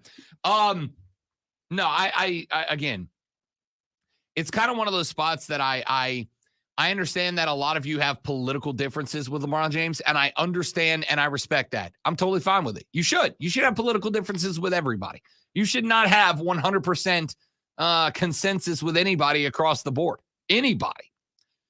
But what I will say is, if you are letting those political differences prevent you from enjoying watching what LeBron James is doing right now as an athlete, I feel bad for you, son.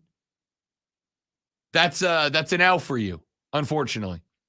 Because this dude yesterday, in fact, it was on when Zoe and I got into the building, got into the studio. Thank you for remembering my name. It took you a bit. I was about to call you Braun. That's okay. We're the both LeBron of producers. Yeah, we're both from Ohio, so that works. It was on TV when the great one and I walked into the studio this morning, and just a few minutes before we were going on air, they were showing the overtime of the Clippers-Lakers last night, and they showed Austin Reeves get on a breakaway, go for what looks like it was going to be a contested layup, and he kind of flips it backwards over his head. LeBron rises to eye level with the rim, goes full extension backwards for the tomahawk jam. It looked like LeBron at 27, not almost 39 years old. Guy was unbelievable. Unbelievable.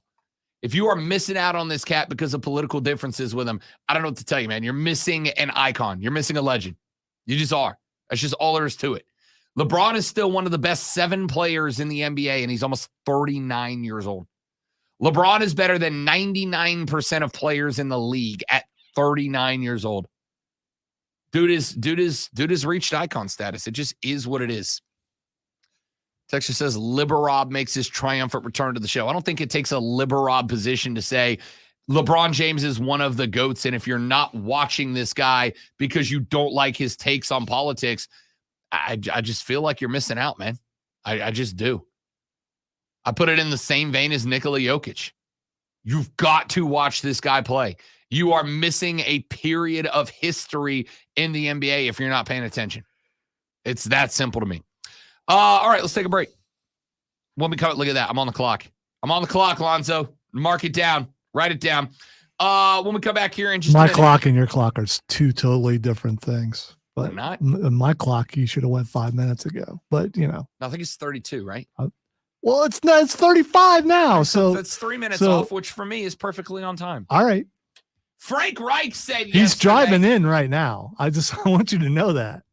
Frank Reich said something yesterday that had a brick wall been available for me, I might have slammed my head into it.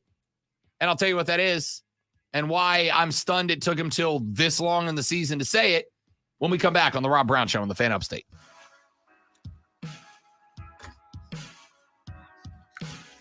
Did he say he was looking around for Bryce and realized he was standing there the entire time? Is that what he said? Oh, there you are, little guy.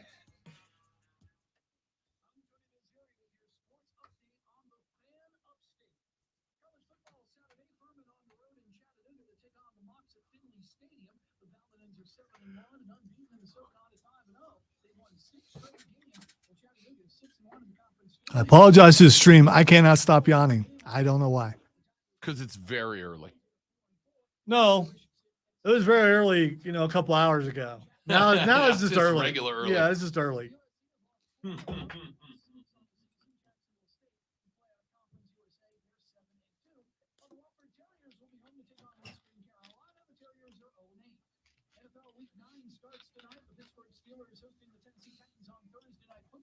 Saturday in Charlotte, Carolina Panthers will be hosting the Indianapolis Colts.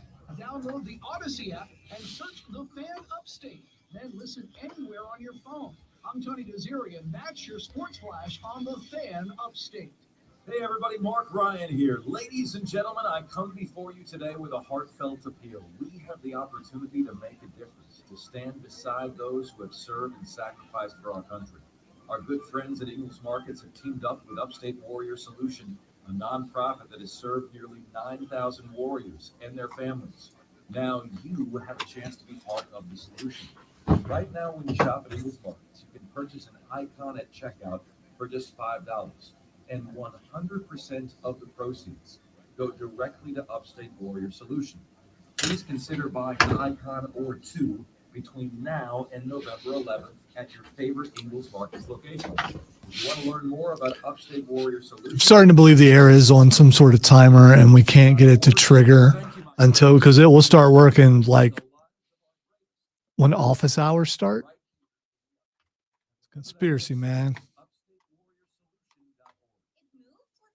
Upstate Holiday Light Show. Here too, in District Park. Where's District Park? At the intersection of 123 and 153 near Greenville Pecan Speedway. They have millions of incredible Christmas lights and music, a giant Christmas tree, a 600-foot-long light tunnel, carnival rides, and even a petting zoo and pony corral. Upstate Holiday Lights sounds great for the family. How do we get tickets? You can get in there and buy tickets and fast passes. Ow! You know, I heard that in speakers. Did you really? I absolutely did. I heard that in the speakers. Here's the problem. You're also contributing now because Oh, yeah. Sacrifices must be made.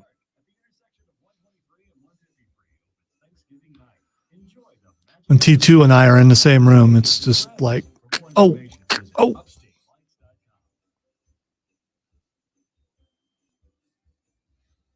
Y'all, look at this bottle of wine that I found the other night. And yes, I did drink it. And yes, it was good.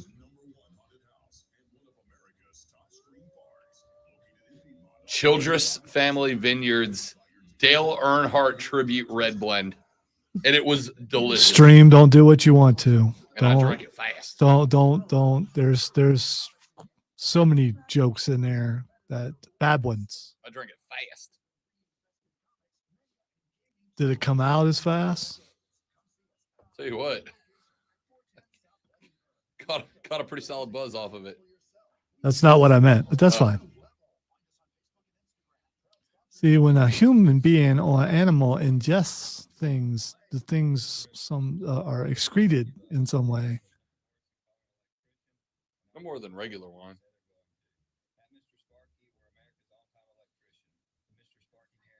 You don't have to put up with any malarkey. I want to write a catchy jingle. So do I. I mean, you know, I've written a bunch of stuff that's been read on the radio. I've written songs. I want to write a catchy jingle. There's the Antonov airplane. And for the record, Like, there's another catchy jingle. This one's good. We're about 30 yards away from the plane when I took this picture. It was enormous.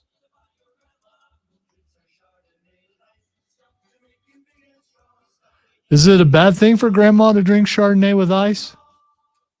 No, not necessarily. Okay, because I don't know. Some people like their white wine chilled a lot. Actually, I think my mom drinks her Chardonnay with ice sometimes. Okay. Look. That's a dream, Steven. Maybe someday. Robot dog. No. Robot dog. No. I hope we get flagged for that. I hope they take us off the air.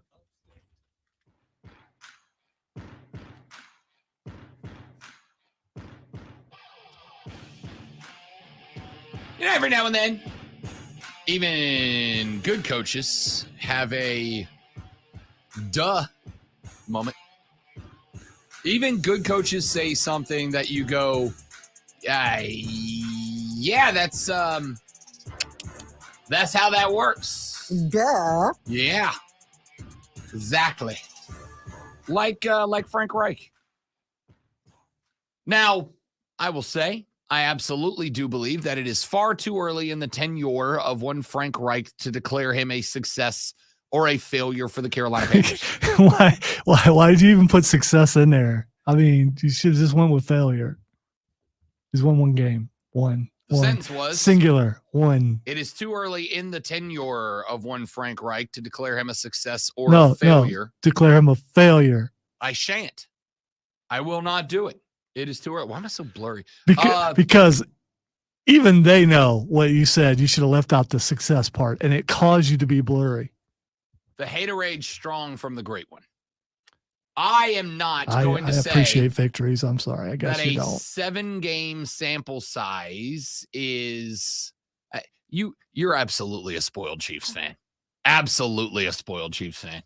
Dabo would be so mad at you. By the way, I'm also show some appreciation, not expectation. I'm also a Gamecock fan. So, I mean, I've got the best of both worlds. So, I mean, I guess best. Over the course of 6 starts in which he has amassed a 1-6 record, Bryce Young has been sacked 22 times, including 6 times in Sunday's 15-13 victory over the Houston Texans. It marked the 4th time in 6 games that Young has been sacked 4 or more times. Frank Reich said, and I quote, "Absolutely, I think his ceiling goes further up. That was just too many sacks," end quote. Wow. Reich said after the game, he initially thought Young held onto the ball too long on a couple of plays against the Texans, but changed his mind after watching the game film. Reich, a former NFL quarterback, said there was nowhere to get the ball out to. The 1 or 2 times I thought he could get it out, there was nowhere to get it out to. I'm sorry.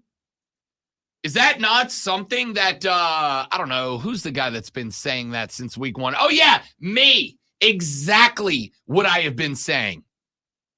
It is not that Bryce Young holds the ball too long. I've heard it over and over and over and over and over and over again.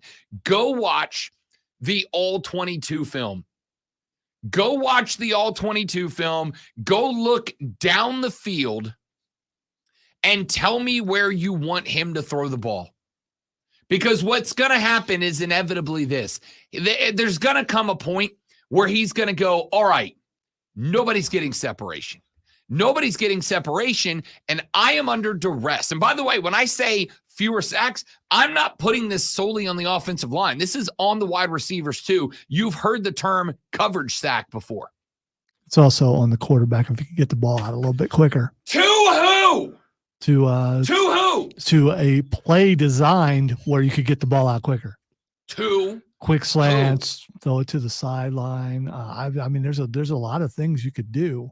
I don't know why he gets your protection. Wow, I've never seen you defend anyone or anything the way you do, Bryce Young. Let me tell you why. It's because I'm gonna tell you what. It's scary. You're near violent when it comes to correct. Yeah. Because I don't understand how people don't see what is happening here. Blood pressure, man. You gotta even that out, dude. Let me tell you why this is a problem. Okay? Let me tell you why it's a problem. Because I'm going to tell you what's about to start happening, and people are going to they're going to blame it on him too. What's going to happen is because wide receivers, not named Adam Thielen, aren't creating separation. When BY has had wide receivers, let me cook. Rob Brown Nation, it's time. Let's ride. All right, let me cook. When wide receivers aren't getting separation, as they are not. I have been saying that since week 1. I will pull the damn film if I have to. When wide receivers aren't creating separation, there's no windows for BY to throw into. I have shown you already on a graph that BY has some of the, scratch that, has the smallest windows to throw into of any quarterback in the National Football League. And when he gets those windows, he is one of the most accurate quarterbacks in the National Football League into a window. But his windows are small. So here's what happens. There's one of 2 outcomes here. And the problem is everybody puts it only on the QB. Either A, BY does not throw into windows that do not exist, and everybody goes, oh, he's holding the ball too long. This is on him. He's holding the ball too long. Or he's going to eventually start trying to force the ball into windows that don't exist. He's going to end up throwing a couple of picks, and everybody's going to walk in here going, oh, he throws picks. He throws picks. That's the problem. He throws picks. Hate on. Hate on. I'm right. I'm not allowed to talk, but I can push the button. You're absolutely allowed to talk. You said to let you cook, so I'm letting you cook. The offensive line is a problem. It is not the problem. And now I am inspired to go home and find the footage to prove it to you again. That he has got less separation than any QB in the league. He's got a high accuracy rate when he has. How many balls has BY thrown that we've come in here the next day and gone, dude, that TD to Thielen, what a dime. Oh, wow. Exactly. That crossing pass to John Mingo on a 3rd and 8, what a dime. All right, I'm turning my mic on for this. How many times have we done that? what, maybe 3 in like 6 games, 7 games. I mean, that's how many times we've done that. Should be doing that multiple times per game, but you can't. And the problem is everything, including Bryce Young, but you will not put any blame at all on the little guy. And I don't get that. On the little guy. Rude. We are very fortunate to be tall, sturdy individuals. Rob Brown, protector of the short. Rob Brown, protector of the guy, taking unnecessary heat as if it's all his fault on a team that is offensively deficient and provably offensively deficient. I have given you the stats, which, by the way, I'll pull them again. I'll have them for tomorrow's show, and I should have pulled them last night. I didn't think about it till right now, but I'll pull them for tomorrow. Can't wait for that. I know. And just because of this, I'm putting them on a damn graph. All right? You're all getting a graph tomorrow. Nope. Yup. Nope. You're getting a graph tomorrow. I have showed you that the most separation you're getting is out of Adam Thielen, who is getting the 44th best separation in the league. The Panthers made a mistake in not going to find a number 1. Now, I get why they didn't. I understand they didn't want to because you didn't want to give up assets when you are already assetically deficient moving forward.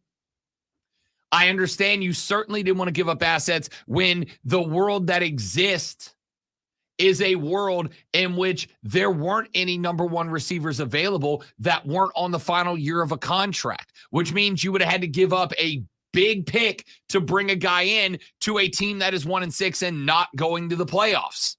Right? So I understand why you didn't make the move, but I almost wish you would have, just for the single year of development for BY, throwing to a wide receiver who can create separation. Because when Frank Reich is sitting here telling you it is not on the offensive line, there's nowhere for him to throw the ball. And he's right. I have been telling you that since week 2. And now Frank Reich is confirming it. So you can listen to the guy who has no idea what personnel is on the field.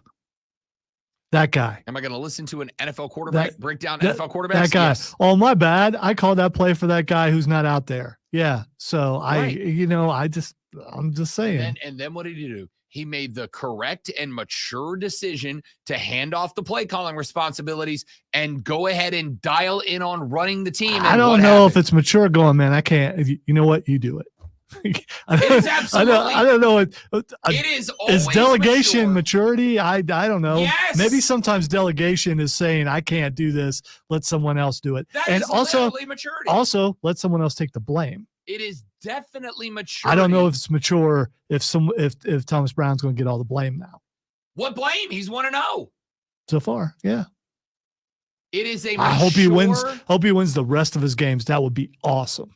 It is a mature decision to recognize that you are deficient in an element of your job and to hand it off to someone who is not, who can do the job better so that the team as a whole can succeed without a doubt. That is maturity from a leader. Man, I'm going to go delegate a bunch of things after the show, and I will feel so mature afterwards. You do delegate things. A little bit. Yes. Correct. Right. You're the head coach. No, I'm not.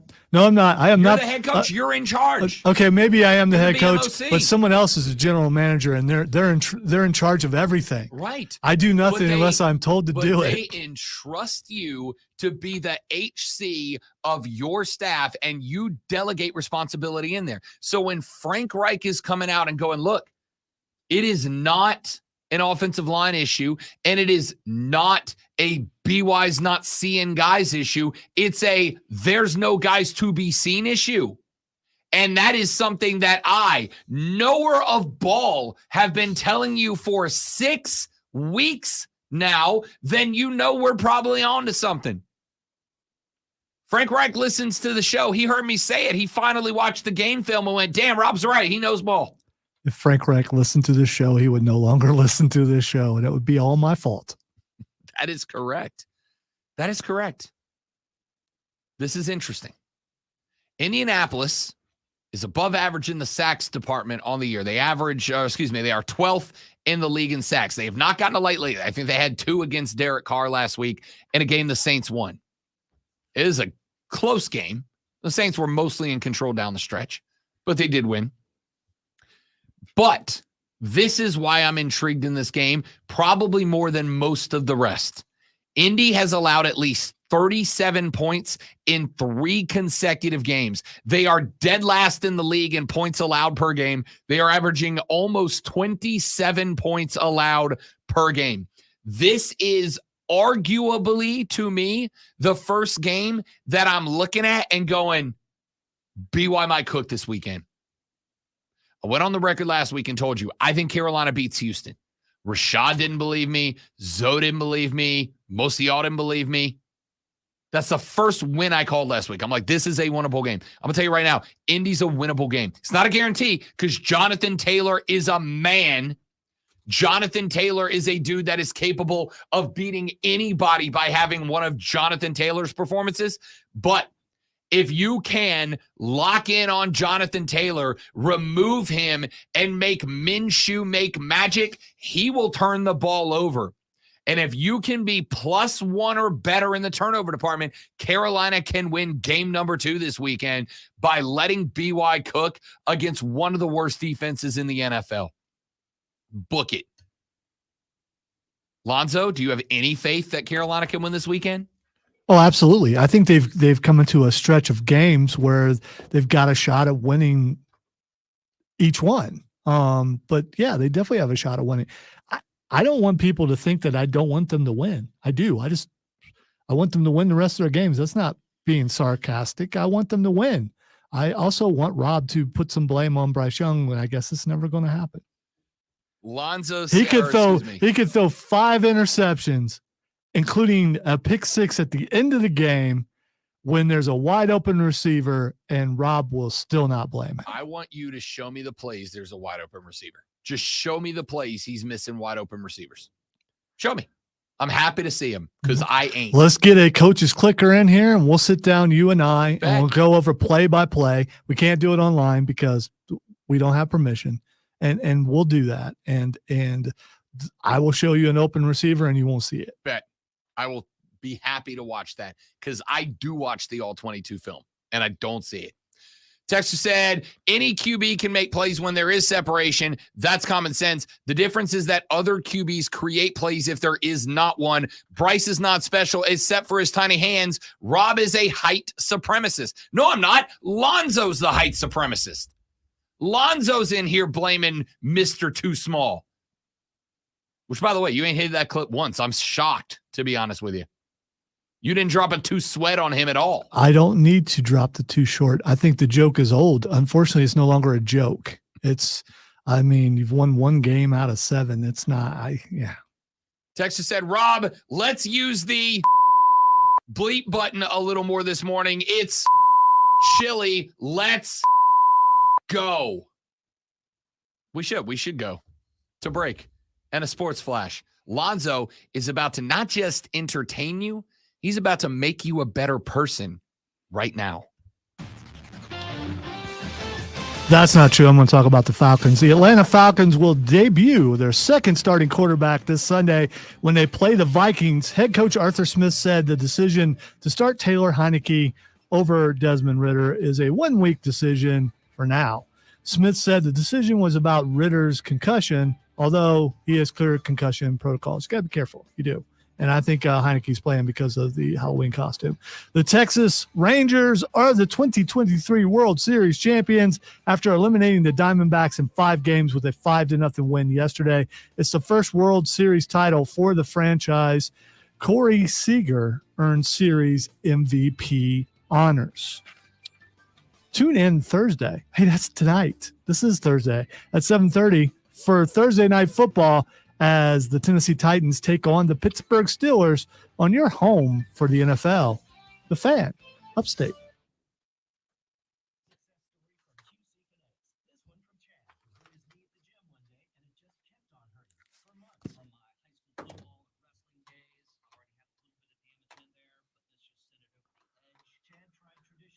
Don't understand the defense of the diminutive.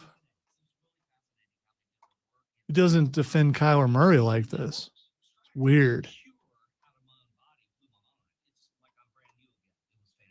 That's because the QC Kinetics natural biologic treatments use your body's own healing power to restore damaged tissue in your hips, shoulders, back, and knees, providing long-lasting relief. Now I know if I go Ilya Dragunov, that my computer will go, okay.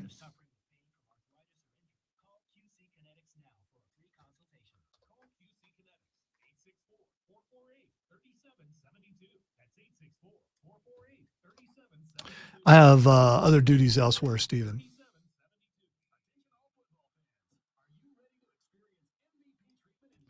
I'm a with and an and all over the building.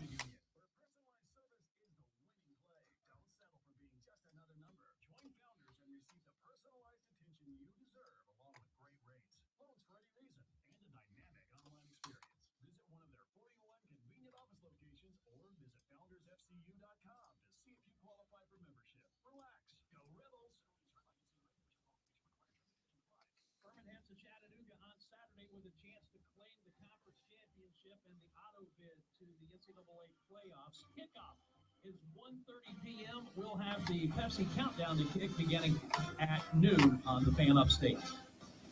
Making a difference in the lives of children and families brings a feeling of satisfaction that is unmatched. You may be just the person to help them to a brighter tomorrow. Answer the call and learn more about becoming a child welfare case manager at dss.sc.gov. There, you will find qualifications needed and information about salary and benefits available. See, I joked about flat earth one time, and now suddenly flat earth stuff is showing up in my feed. Yeah, I said one flat earth thing, and it was like a 620 or something, and now I got flat earth stuff showing up.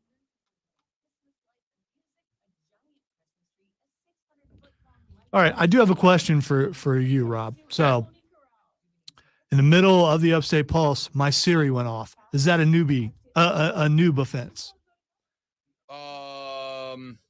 I mean, I would say no. How often does mine in the office go off? Right. I would say no. Yeah, someone would just really wanted to see me get noobed, and they had never seen it, so I let it go. I've only seen it once. Yeah, I've had a double noob myself before. I did it in stereo, so like I hit and I hesitated, so it went noob. Yeah. Did you noob yourself for the noob? No. I did that on triple noob. I did that on purpose because I didn't want to go noob and then noob. So yeah, and plus I want to see if I could do it. Whilst also hosting the show, I get noobed all the time when it's me hosting, because that's when I make the mistakes. I did get double noob Saturday though, but the Siri one, I don't think counts. Yeah. So now, next time, Odie's going to be off for a couple of weeks when he comes back. There are little ones that I let go. I can't do that now. I can't. I can't. It's completely off now.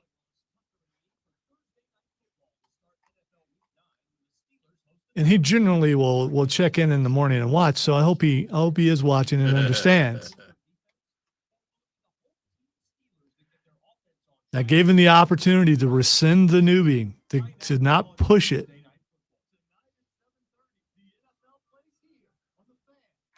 Wow, we went late. I probably should have caught that, but oh well. Too busy talking. Just talking and talking and talking.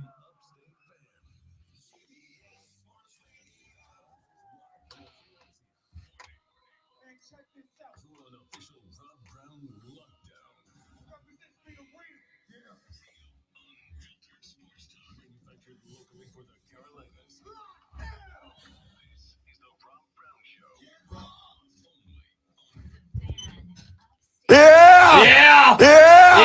The Rob Brown Show rolls on. It is hour number 3.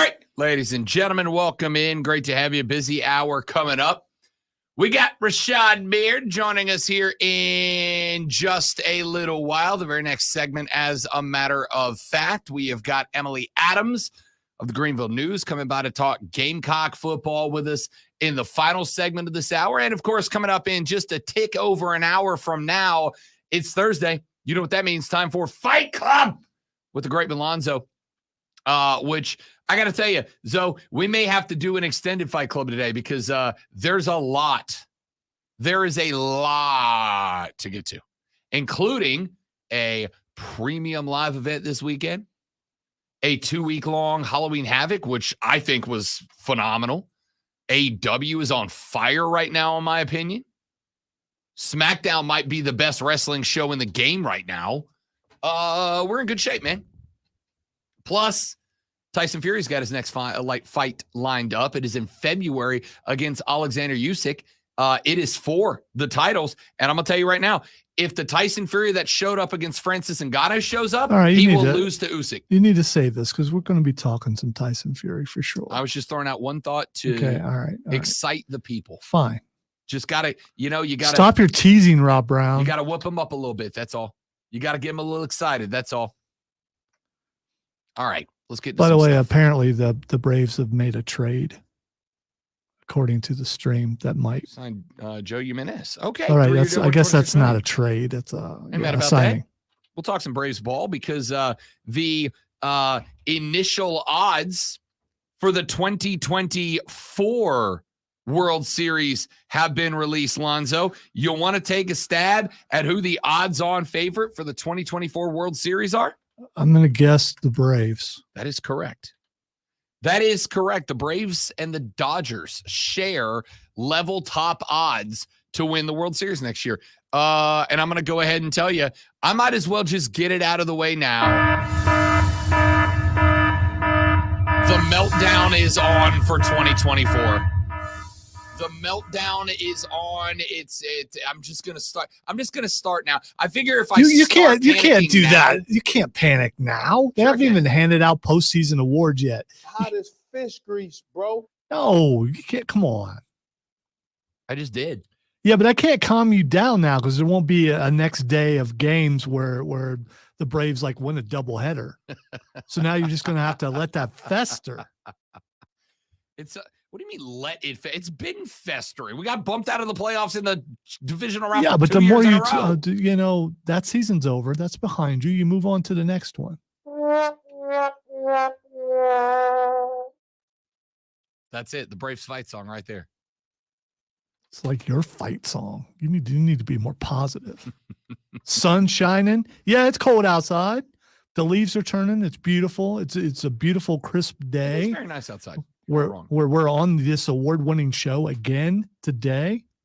Should be having fun. Got Emily Adams coming up. We got Rashad Beard coming up. I mean, should be having fun. Yeah, I know, but you just want to go down the gloomy road. Taylor Heineke getting start for the Atlanta Falcons against the Vikings this weekend. The Vikings will be playing. Here's how I know the Vikings are in trouble. I told you yesterday 3 times who the starting quarterback for the Minnesota Vikings is this weekend. What's his name? Blaine Gabbert. Nope. At least that's a name you know.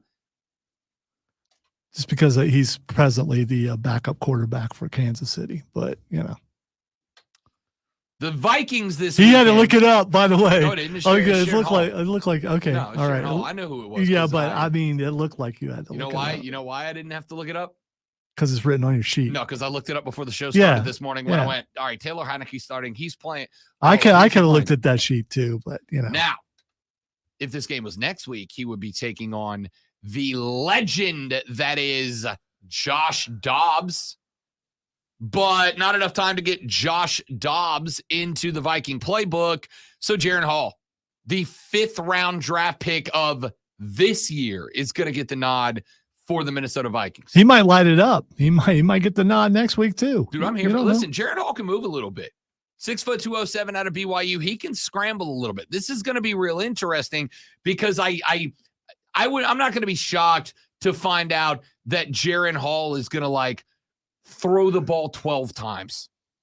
With that was 12 times it's going to be he drops back in the pocket. Inner thought of Jaren Hall. Hit. Justin Jefferson's down there somewhere, right? Just chunk it up and let Addison, Madison, and Jefferson go get it. Be in good shape.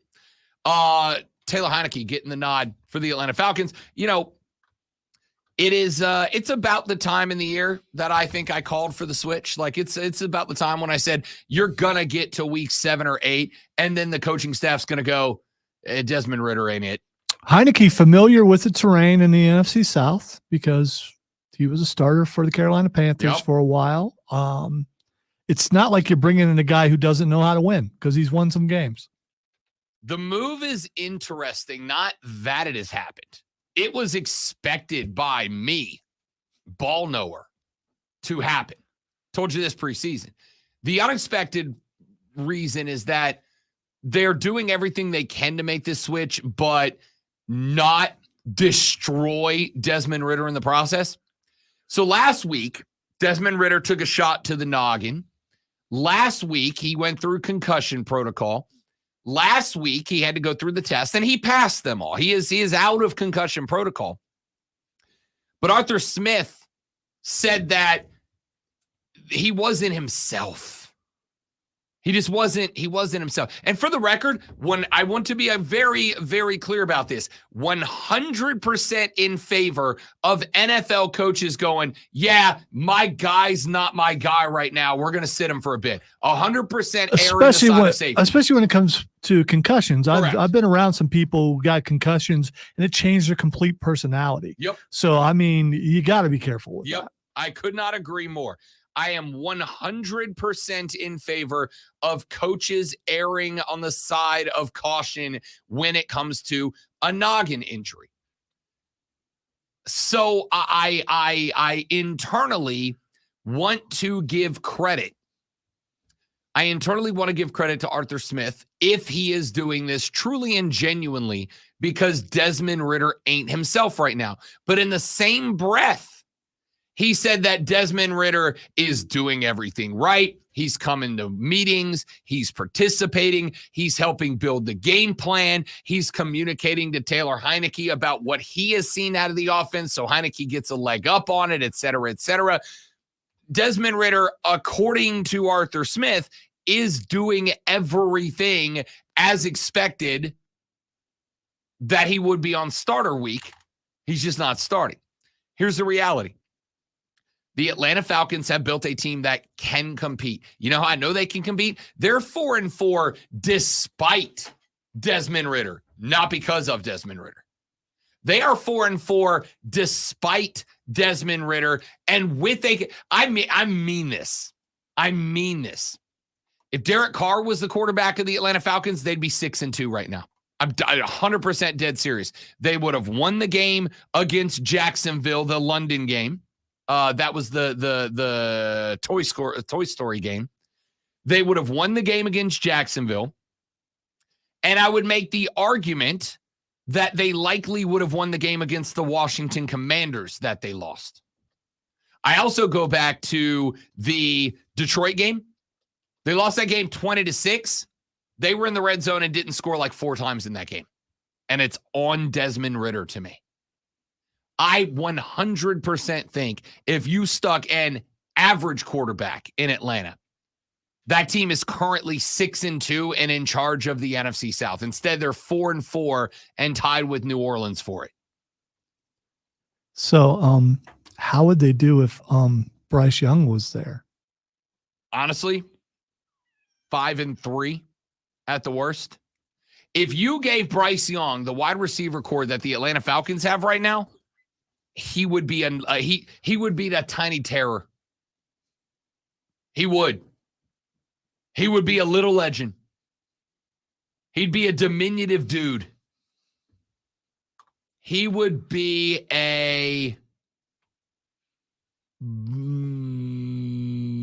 I'm out. That's all I got. That's all I can come up with. If you gave my dude Drake London, Van Jefferson, Kyle Pitts, Mac Hollins, and Scotty Miller, Bryce Young would have this team at 5-3 at the worst, 6-2 at the best. I am 100% dead serious about that. You know who else we can ask about this? Rashad Beard, the host of the Panther Nation podcast, who is going to join us coming up in the next segment. And we're going to talk about the comments that Frank Reich made yesterday. We're going to talk about the dub. I'm going to ask Rashad how he feels about the win over H-Town and whether or not he believes he can get another one this week against Indy. Because I'm going to be honest with you, I do. Texture said, give Bryce a fancy old hat and call him Napoleon, LOL. Dude's 6 foot tall, all right? On Tinder, he's in the acceptable range. He's not 6 foot. He's 5'8", dude. Roster says 6 foot. He's okay. He's at least 5'10". He's at least 5'10". Okay. Rashad Beard from the Panther Nation podcast joins us next, ladies and gentlemen. It's Rob, it's Lonzo, it's you. It's the Rob Brown radio program right here on the Fan Upstate.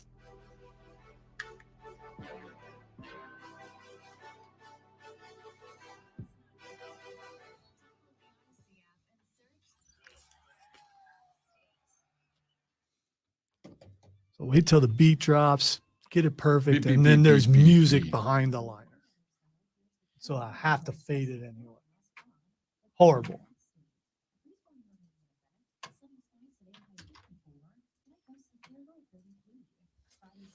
Let me do my job, man. God.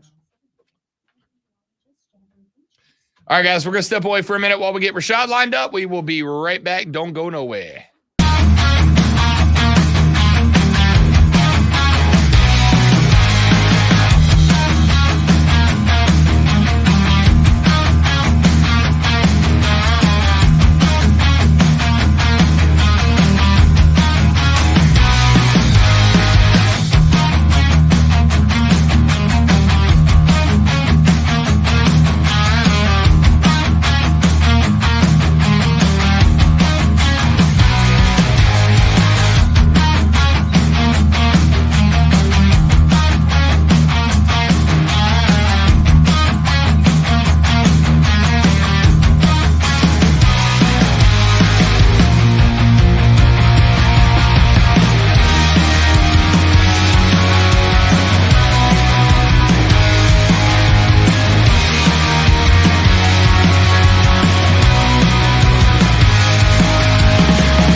What's up, big fella? What's up? How's it going? Good, buddy. How are you? Good. Congrats on your first win, pal. Yeah, man. Much needed. I'm glad it happened when it happened. I mean, gosh, if only somebody would have called that last week and thrown $100 at the plus 230 money line. Yeah, nice. I am down for Carolina winning if it wins me money, Rashad Beard. Big fan. Absolutely. Absolutely.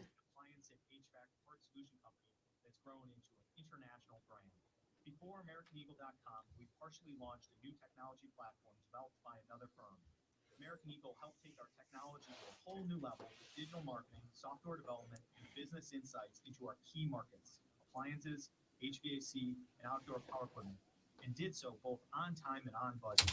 AmericanEagle.com has the resources, experience, and talent needed to produce solutions. Our new technology platform, developed by AmericanEagle.com, has produced tremendous results with higher traffic, conversion, engagement, and online revenue. If you have any home repairs you need to take care of, check us out at RepairClinic.com. If you need a world-class website or technology project, then I would highly recommend AmericanEagle.com. Call AmericanEagle.com at 773-NETWORK. That's AmericanEagle.com, 773-NETWORK. Texting privacy policy and terms and conditions posted at textline.us. Texting enrolls for recurring automated text marketing messages. Message data rates with flare play. Stop. Ninjas, blackouts, regret, Ninjas. shame, trying and failing to drink less or quit.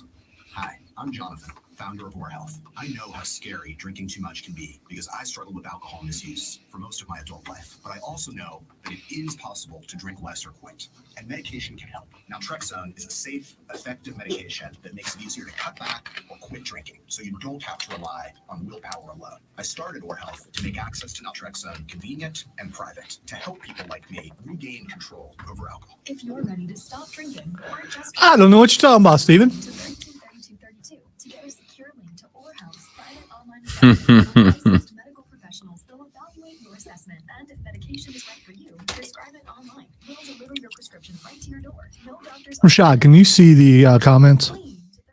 I cannot. Okay, Steven wants to know. Oh, yes, I can. Yes, I can. Okay. Pimento cheese or no? No, I'm good. I don't understand people who don't like Thank pimento you. cheese. Thank you. It's slimy. It just, I mean, It's what?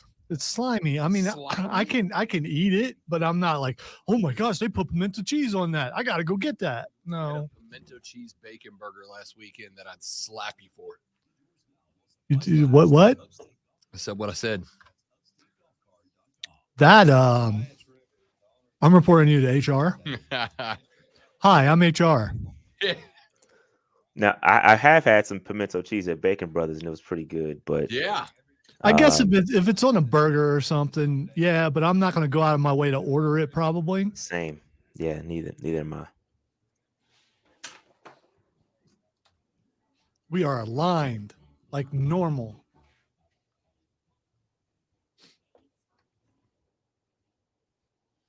I don't know. I think pimento cheese is more of a South Carolina type thing because it wasn't is. really big. It's not big up north. I It's mean, I not had big it in North there. Carolina either. There you go.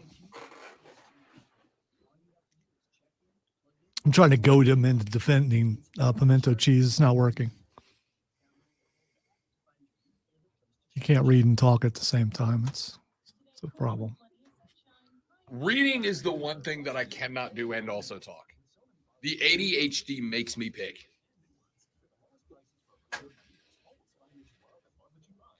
Which is why I can say almost anything while he's If I'm reading. looking at the computer screen, you can pretty much call me a And I don't do that, but you know.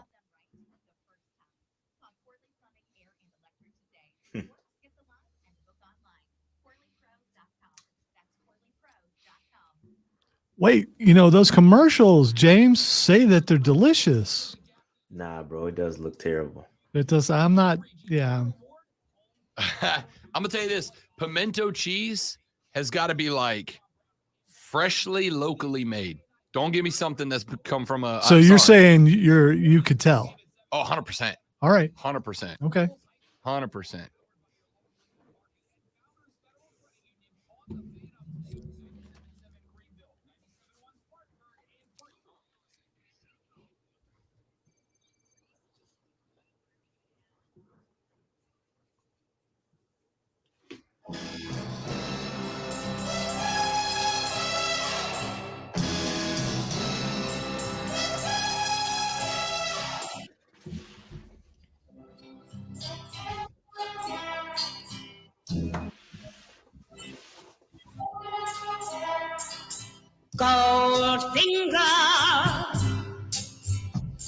This actually is the first Bond movie I ever saw. Goldfinger was the first Bond movie I ever saw. I was hooked ever since.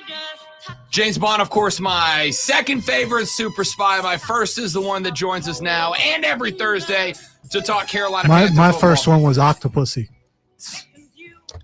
I'm pretty sure the minute that name got dropped, the Madre questioned every parenting decision she had ever made. Scratch that. My dad had ever made.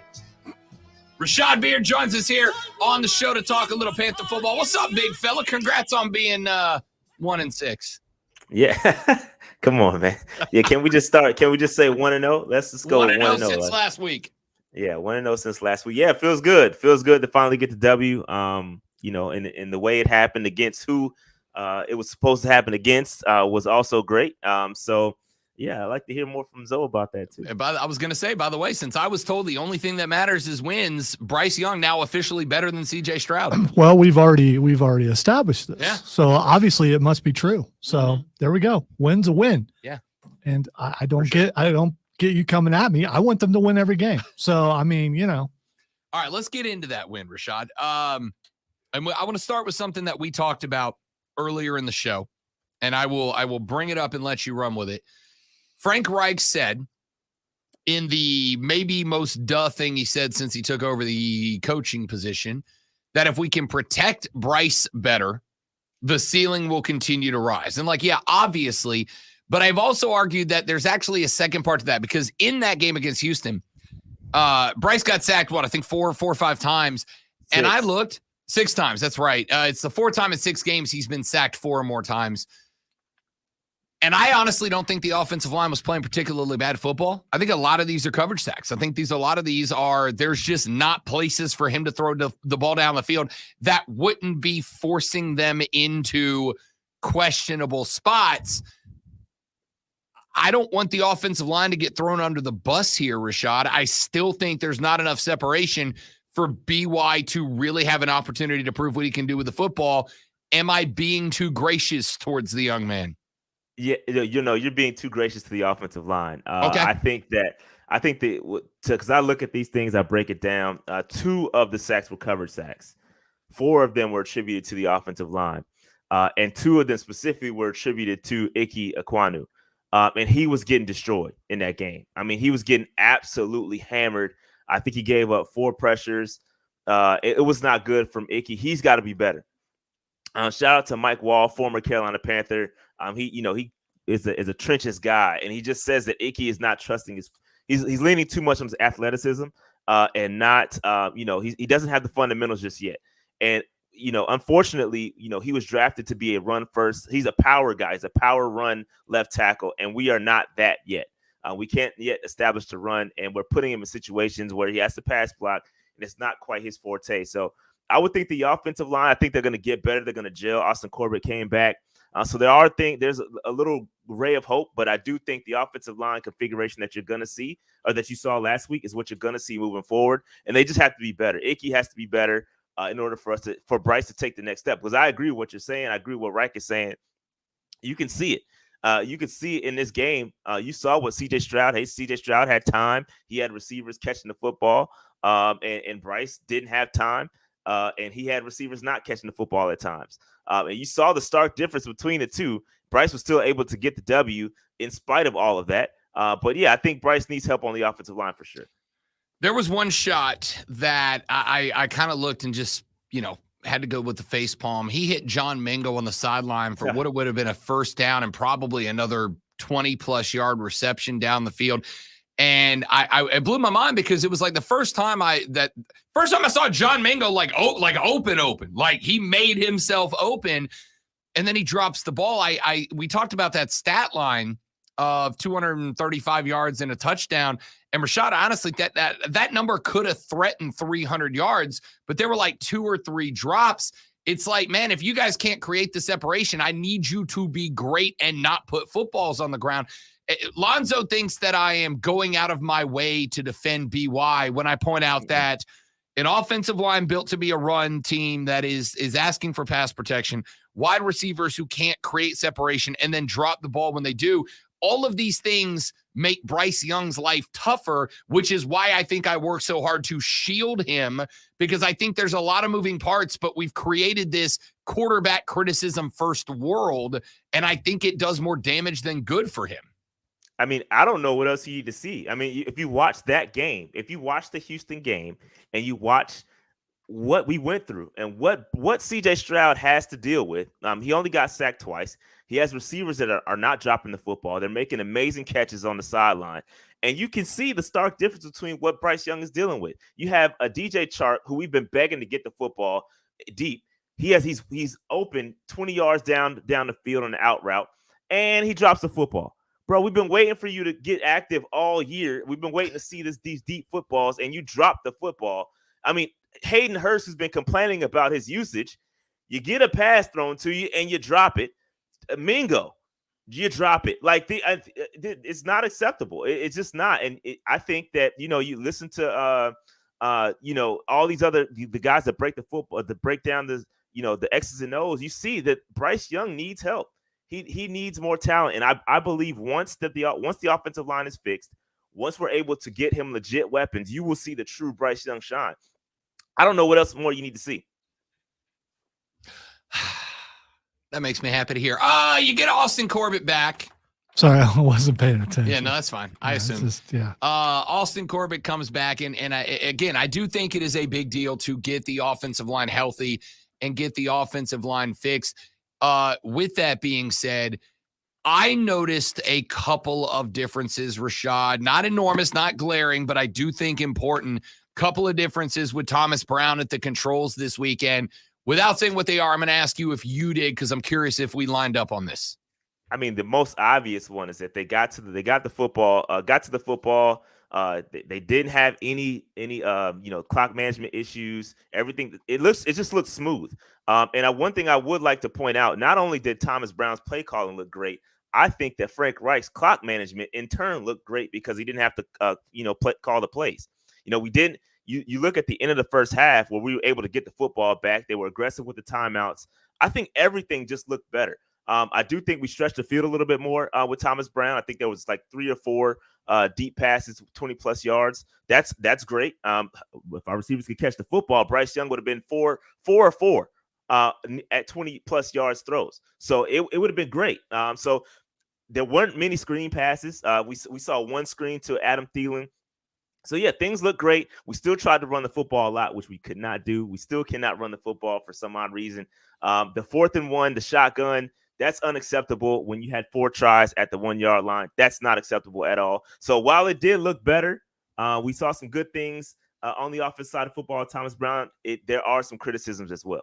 Yeah, no, I'm not saying it was perfect by any stretch of the imagination, but I thought it was slightly more creative, and I thought it was slightly more aggressive. And I think with creativity, you've got to have a quarterback who can kind of see it all coming together at once. And while I do think BY is the type of quarterback that plays that game, I think it's like anything else. You've got to be exposed to it to really get it at this level.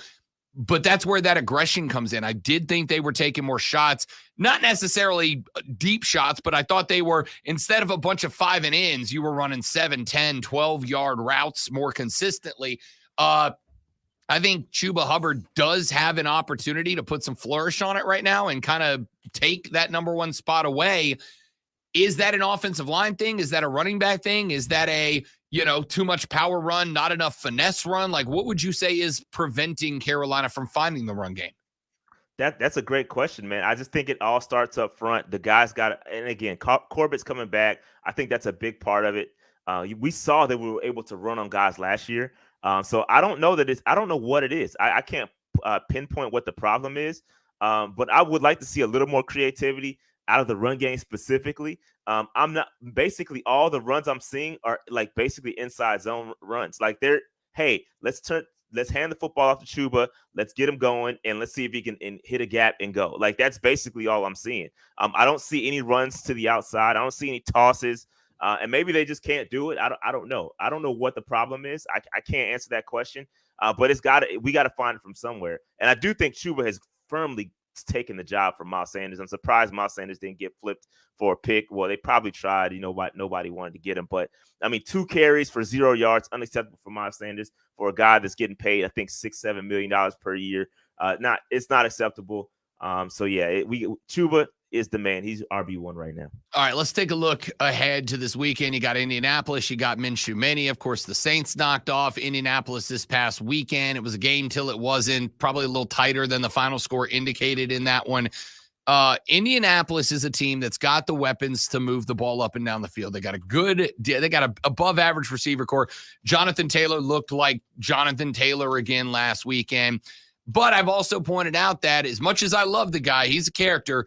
Gardner Minshew's the guy that will turn the ball over in a high-pressure situation because he too desperately wants to make a play.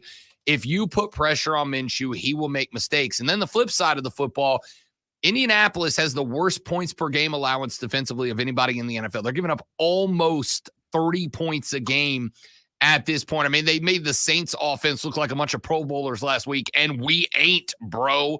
So this, to me, much like the Houston game did, this game feels very winnable if the Panthers can even slightly outperform what they did against Houston last weekend.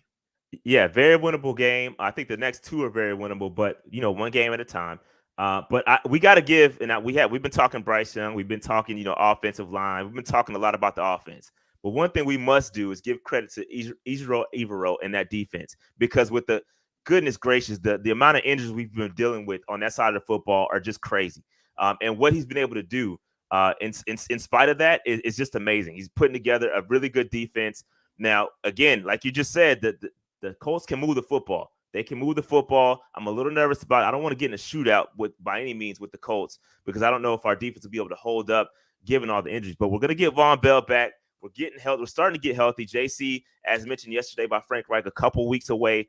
But we just got to continue to hold up until we can get healthy, and then we can start applying pressure. But he's been doing the best he can from a defensive coordinator standpoint. And, yeah, we just got to hold up. If we can hold up, make a couple of stops like they did last week, the defense did a daggone good job last week. I mean, Dante Jackson stepped up. Frankie Louvu was playing out of his mind, player of the week. I mean, it's just, those guys are doing a great job. So hopefully we can continue that. Brian Burns still, nursing that injury. Hopefully he can play up to his potential. But, yeah, man, I'm excited about it. It's going to be a great matchup. What's the mentality right now? Because, on one hand, I talked to a Carolina fan this weekend who was like, oh, the division leaders are 4-4. We're still in it. We're still in it. And I'm like, nah, I think that ship has sailed a little bit. On the flip side, I think you've got to be a little bit more optimistic because once you are, to me, Rashad, once you are relieved of that, like once once you put it out of your mind that this is a playoff team and you look at this team for what I've been trying to say it was from week 1, which is this is a Bryce Launchpad year. This is a development year. This is a year for him to find himself and the offense to find itself around him. Now that we're at that point, to me, and you've got the first dub under the belt, like I feel like you can kind of take a deep breath and go, okay, let's get to it. Yeah, man, I think that, it's one game at a time. I mean, I know it's cliche, but it's one game at a time. Is the division out of reach? Maybe. I think the chances are very slim at this point. But, I mean, if you play one game at a time, approach it, every game like it's your last game, I think that they can do well and finish the season strong. That's what I hope they do. I just want to see progression every week. And you can see it from Bryce. He's getting better every single week, and the team is starting to get better every single week. I want to build some momentum going into next year. And if we can finish 9-8 or 8 and whatever, I think there's, it's a legit chance we can finish this season close to 500. And if we can do that, I'm happy. And I think we should be all happy as Panthers fans. It got like we all know, Frank Reich starts off slow. Maybe that's just, the case, and we can finish strong. We'll see. But I'm one game at a time. Rashad Beard hosts the Panther Nation podcast. Find him on Twitter at Panther Nation PC. Make sure you are subscribed to their YouTube channel. What y'all schedule looking like this week, big fella?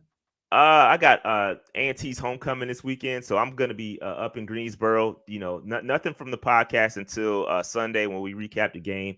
But yeah, man, Dave will be in town, so we'll be watching the game together. So that's good stuff. I dig it. I like it. Rashad Beard every Thursday talks Panther football with us. Appreciate you, fella. Good luck Sunday, man. We'll see how it goes. Absolutely, man. Want to know every week. Let's do it. I love it. I love it. Rashad Beard and the Panther Nation podcast every Thursday talking football with us. We are back with Emily Adams of the Greenville News to talk Carolina Gamecock football next on the Rob Brown Show with the Fan Upstate. All right, guys, we're going to step away and get Emily lined up now. Give us just a couple of minutes. We'll be right back.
Nice try, Steven, but I just don't like eating lumpy snot. I mean, that's really what I don't care what color it is.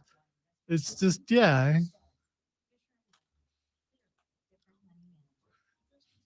And is it orange? I thought it's like a deep yellow. Like mayonnaise that had been left out for too long or something. No, it turns a color. Maybe you don't. No, I don't. I don't think I've ever kept mayonnaise long enough to let it turn colors. In just 3 weeks, we're starting to have conversations in Spanish. Gracias, Babel. Babbel, language for life. Now try Babbel for free at babbel.com. That's BABBEL.com. Hey everybody, it's Boomer Esiason. eBay Motors is here for the ride with the parts you need for the prices you want, and with eBay Guaranteed Fit, it's guaranteed to fit your ride the first time, every time, or your money back. Keep your ride or die alive at ebaymotors.com. Yay! Look at that. I can turn the phone on and it doesn't kill the speakers. Oh, they fixed it? Yeah, and then there was, why is this done? Could someone explain to me? But it's like, because I asked for it.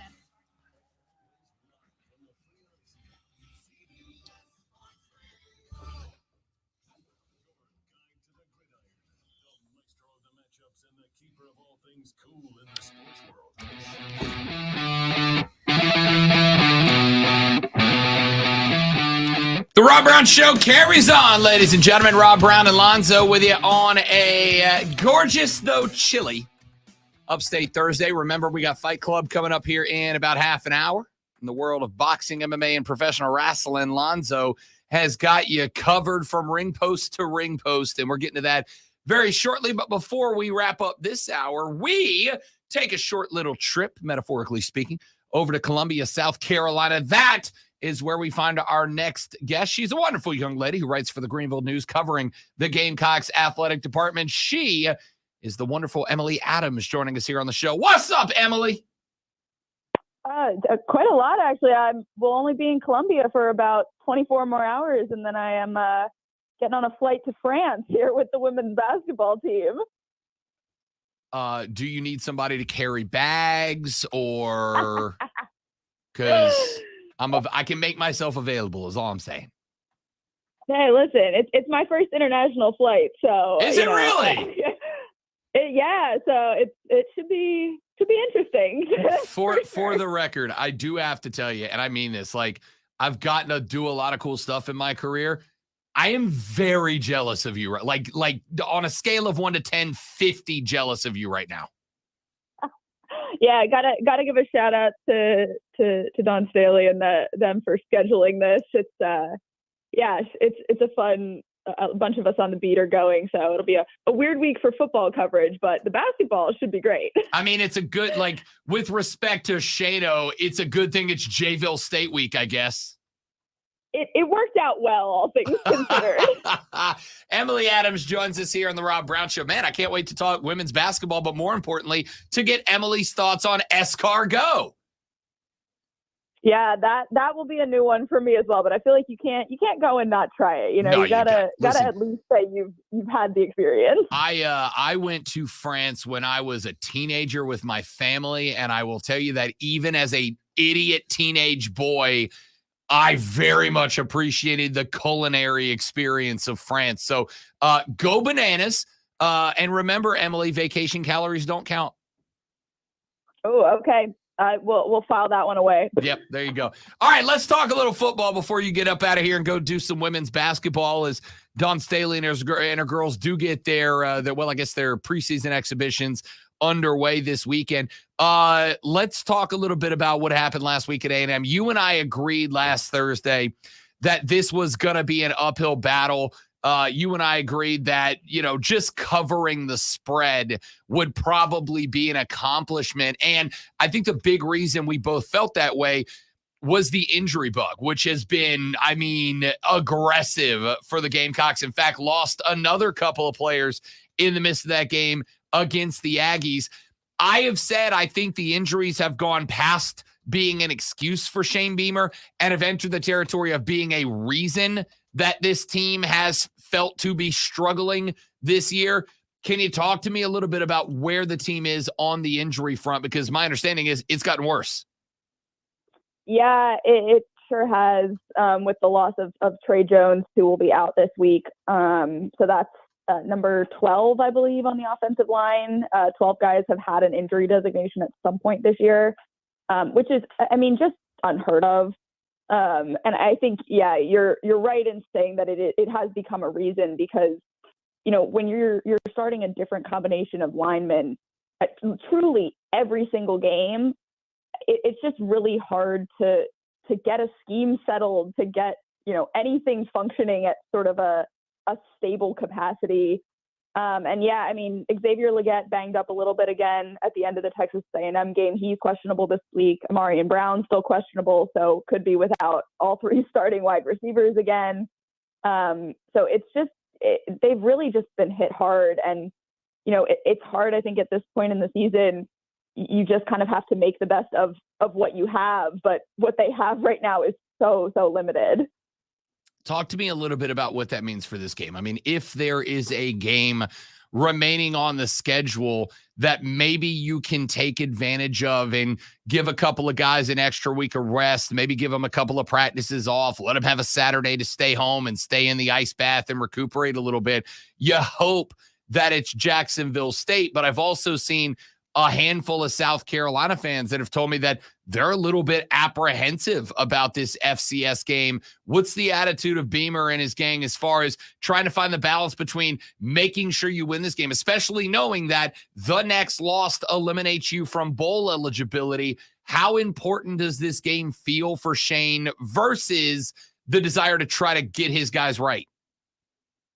Yeah, I think, you know, they're in sort of a situation of having to balance that. You know, Shane knows Rich Rodriguez, a coach at Jacksonville State, pretty well. So, you know, I think they're not underestimating this team. You know, I've said this week, I think they have a better, you know, they're more likely to definitely beat Vanderbilt than they are to beat Jacksonville State. I think Jacksonville State's sneaky. They've got some bad matchups with the run game and the pass rush. But, you know, in the same vein, I think they're taking this sort of win out and go to a bowl thing very seriously, you know, and especially with how down Clemson has looked, with Kentucky kind of being up and down. You know, it's unlikely, but it's definitely not out of the realm of possibility. And so I think they are really trying to kind of take these 4 one game at a time and make the most of their home field advantage and getting to be at home. But yeah, I think, you know, it would be nice to see, you know, some of the freshmen get reps in the second half of this game, just to see them kind of come back from A&M and Mizzou and 2 really tough road trips and just kind of take care of business. And I think that would be good, not just for, you know, the fan base to see, but also internally. I think they need that. I think they need something to go their way when it really has not for so much of this year. Yeah, I think that's the frustrating part to me. And, you know, we've been having conversations on the air about the struggles of both Clemson and South Carolina. And, you know, I got called out the other day for being a Gamecock apologist because I have been much less vicious towards the Gamecocks than Clemson. And I've made the argument it is because sometimes you just got to look. And I think Shane even used the expression, we just can't catch a break. And like, I feel like the difference is Clemson's got plenty of talent. And honestly, it just comes down to the coaching staff is not preparing that team to be the best it can be. I look at South Carolina and I'm like, dude, like every game's a different offensive line. You've had to change running backs. You've played multiple consecutive weeks now without at least one of your top 3 wide receivers. Your defense is at this point pretty much just cobbled together from whoever's available on any given week. Like, I've hit the point where I went from this season is a referendum on the progress of Shane Beamer's tenure to this season's not a referendum on the progress of Shane Beamer's tenure because he's been handed just an unfortunate circumstance that I don't think the best coaches in America could coach around. Yeah, I think that's exactly right. You know, and I don't think there's any concern about, you know, Shane's job security after this year. It is just sort of the year 3 slump, which is a thing that happens. You know, you have your veteran classes move out, your young guys come in and they're not quite ready to play yet. And so I think it's not a huge surprise the way that this year has gone for them.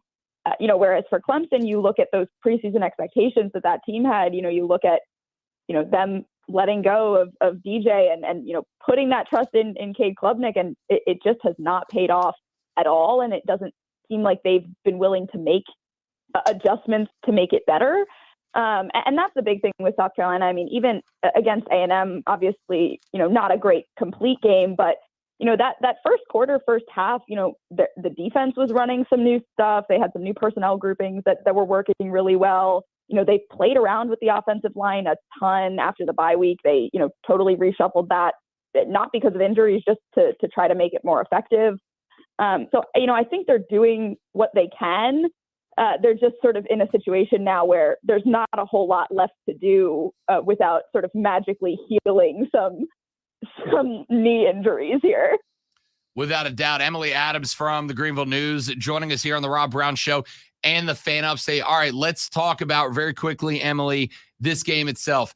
I honestly think South Carolina needs to be in a position where they could trot out the twos and win this game. All right, Jacksonville State, it's a Super Bowl game for them. The battle of the Gamecocks, they would love to be able to come in and beat the namesake. But that being said, if South Carolina is involved, L or not, in a close game against Jacksonville State, what do you think that does, if anything, to the mentality of this football program, knowing that the games are going to get increasingly more difficult from here? You've got a Vanderbilt team that Lee Clark is fighting for his life. You've got a Kentucky team, and we all know what the Beamer-Stoops rivalry has turned into. And then, of course, you've got Clemson, who may very well be playing for their own bowl eligibility at the end of the year. How important is it to the Gamecocks, regardless of the staffing and personnel, to go out and make sure that they put a period statement on this game? Yeah, I think it's huge. I mean, not even just for sort of the bowl implications and everything. I just think morale-wise, like, they just need a win so badly, and it's hard. I think, the players, you see it from the coordinators, from Shane, they feel like practice is going well and they're coming in with these really good game plans, and it's just, they just kind of keep getting hit from all sides. And so I think, yeah, they need a win. They need, that sort of, to be back in front of the home crowd and to feel it, the work that they feel like they're putting in, to see that pay off. I think that's huge as you head into, 2 more SEC games and then Clemson, just to have the morale in a better place, and to be able to, DK Joyner said it this week, to be able to sort of find some joy in playing again, because, the reality is it's hard to find that when you've lost, your last 4 SEC games in a row. And yeah, I mean, I think it's hard, you want to see them be able to win it with the twos, but so many of the twos are the ones right now. So you might see things get weird a little bit with the lineups and things, but I think this game is really going to be a turning point for them. If this game, even if this isn't, a convincing win, I think just having that W on the final sheet is a big deal. Emily Adams covers the Gamecocks for the Greenville News. She will not be in South Carolina this weekend because she's going to Paris and did not invite us. Rude, but I'll have you back on the show next week, Emily. Thank you. Sounds great. Yeah, my colleague up in Asheville, Evan Garrick, who covers our high schools up there, is going to come down, so he'll have all your coverage on the football side. But yes, I will be traversing Paris with Dawn Staley and the women's basketball team. I'm so sorry. I'm sorry you have to go through that. What a terrible life. Emily, have a great time. Follow her on Twitter at EAAdams6. Keep us updated while you're over there, homie. Will do. Thanks, Rob. You got it. Emily Adams, we appreciate her. As always, let's take a break. We got a sports flash here. And when we come back, we got some football. Then we got Fight Club. It's all coming up on the Rob Brown Show with the Fan Upstate.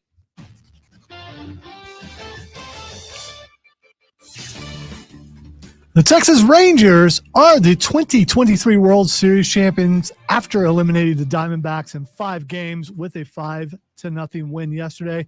It's the first World Series title for the franchise.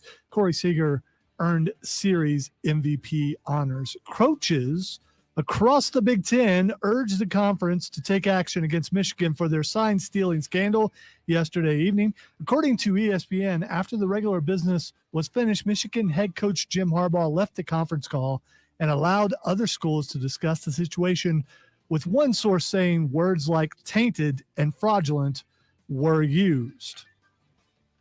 We are your home for Paladins football and basketball. Tune in Saturday as Furman takes on Chattanooga starting at noon right here on the Fan Upstate.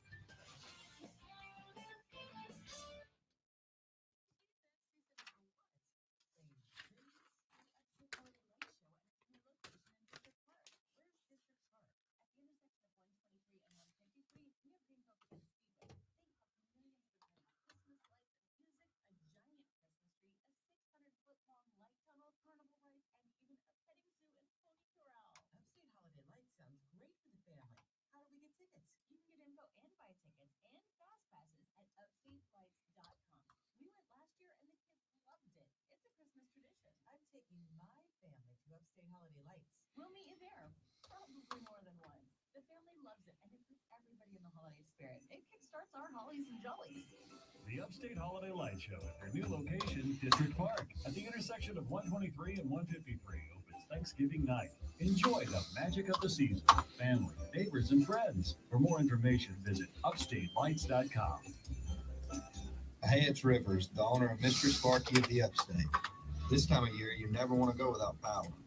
We offer whole home generators, whole home surge protectors, EV chargers, surge protectors for EVs, HVAC, pools and spas, plus 24-hour emergency service, and in most cases, same-day service. The next time you need an electrician, go to MrSparkyoftheUpstate.com. You don't have to put up with any malarkey. Call 888-SPARKY. I'm Warner Bozak, Republican-endorsed candidate for mayor of Simpsonville. I'm the owner of King Tut Grill, former owner of Stakeout, and three-term chairman of the Upstate Friends of the NRA. The infrastructure in Simpsonville has lagged too far behind our growth, and traffic has become a major problem. As an experienced business operator, I'm well suited to help you solve these problems and get your families home more easily. Please give me your vote November 7th, and let's work together. Paid for by Warner Bozak, Mayor of Simpsonville. Mad World Haunted Attraction is now open. Voted South Carolina's #1 haunted house and one of America's top street parks. Located in Piedmont off I-85, exit 35. Buy your tickets now at madworldattractions.com. Hey, beer drinkers, it's Matt Man here with 9, inviting you to Mad World in the first break. Mad World in the first break. It's more than a beer, it's an experience. It's crisp, smooth, and downright legendary. It's crafted with passion by still beers. It's a taste of perfection in every sip. So elevate your beer game. Rise to greatness with Rise Guys P1 Lager. Cheers to the best. Please enjoy responsibly. Enjoy an ice-cold glass of Rise Guys P1 Lager at Wings, etc. in Boiling Springs. As a roofer, I've got a million things to do, and that's a million things that need to be done right. That's why I partner with Beacon. The team at Beacon makes sure my materials are delivered accurately and on time. And the Beacon Pro Plus app makes ordering the brands I depend on, like Certainty Landmark Pro, easier than ever. I rely on Beacon because I never stop building, and neither do they. Now through November, purchase Certainty through Beacon Pro Plus and earn up to $750. Beacon, always building. Do you have heart failure and often hear those stomach issues ruined your birthday? Too tired to play touch, Grandpa? Sweetie, you haven't touched your tools since the carpal tunnel syndrome diagnosis. If these seemingly unrelated symptoms sound familiar, talk to your cardiologist. Ask about transthyretin amyloid cardiomyopathy, or ATTR-CM, a rare and underdiagnosed disease that gets worse over time. Learn more at connecttoyourheart.com. That's connecttoyourheart.com.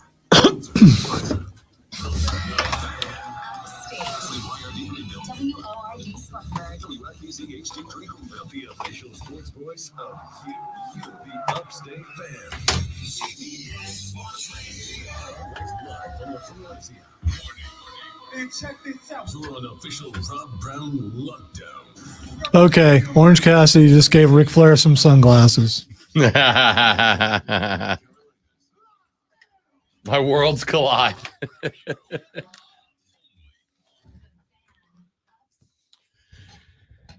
And away we go, ladies and gentlemen, with the final hour of the Thursday edition of the Rob Brown Show right here on the Fan Upstate. How do you do, friends? Great to be with you. Rob Brown and the great one, Lonzo, bringing you all the sports talk that you want and a lot of sports talk that you don't.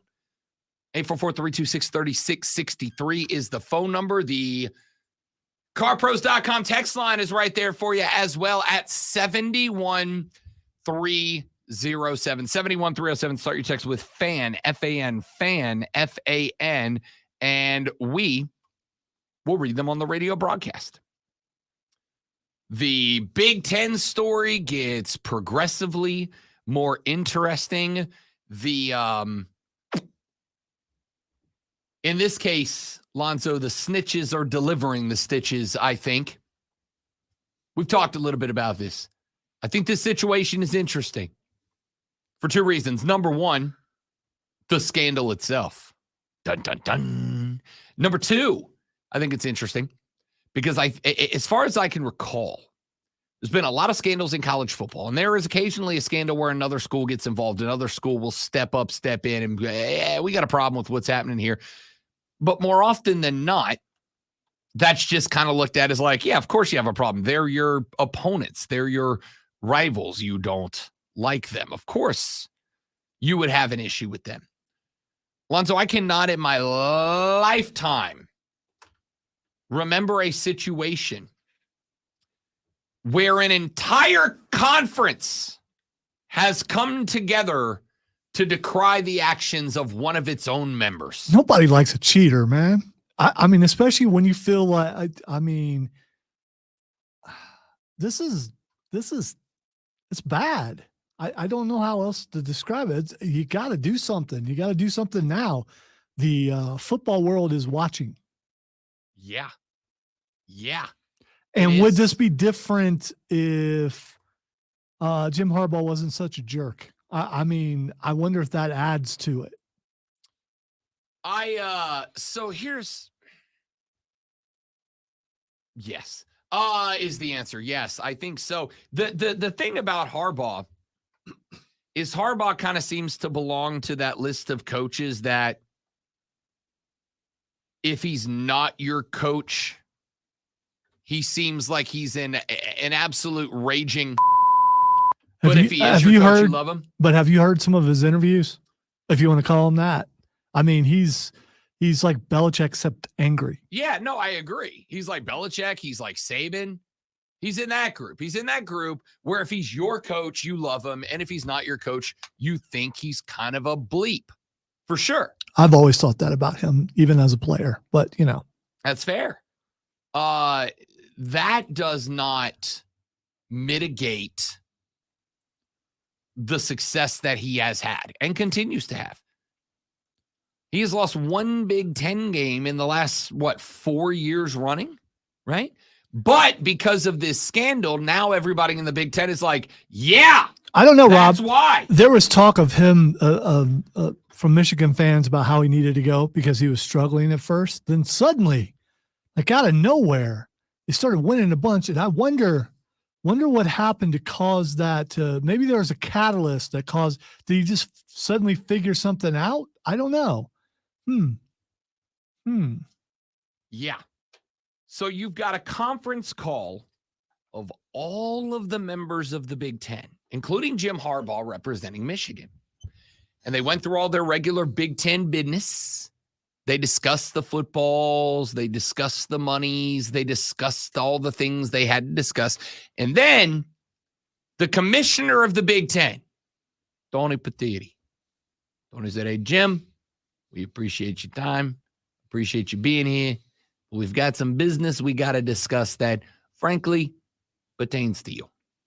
So while we appreciate you being here, we're going to need to ask you to step out of the room for a moment. And Jim Harbaugh had to leave, and all the other coaches and all the other ADs and Tony Petitti stayed on the phone and chatted. And according to ESPN, who claims that they spoke to not one, not two, not three, not four, but 5 sources who were involved in that phone call, Everybody else was like, yeah, y'all gonna do something? Y'all gonna make something? Y'all know what happened, right? Like, you know what happened. I know what happened. We all know what happened. So, like, maybe do something about it.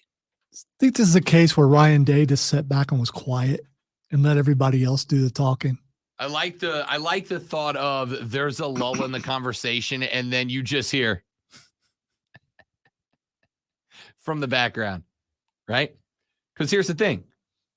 If Connor Stallions bought tickets to the conference games of 13 other schools and 35 games over 3 years, that means he went to or had someone go to an average of over 10 games a season. Pretty much every week, he had somebody go in to watch somebody and pick up some signage. You got to think Ohio State is like the one team they did it to the most, right? So here's my other question. From a Buckeye perspective, great one. If Ohio State beats Michigan Thanksgiving weekend, is Ryan Day kind of off the hook for you a little bit? Like, are you willing to go, okay, maybe Ryan was coaching from behind because of this? You still need to win, even if they're cheating against you. You still got to win. I think the rabid fans won't give them a break over this. You still got to beat them, even if they are cheating you. You should be good enough to overcome that. That's like, I think in order to have that viewpoint, I mean, you let have me narrow this down to 1.5% of the fans. I don't know where I got that number from.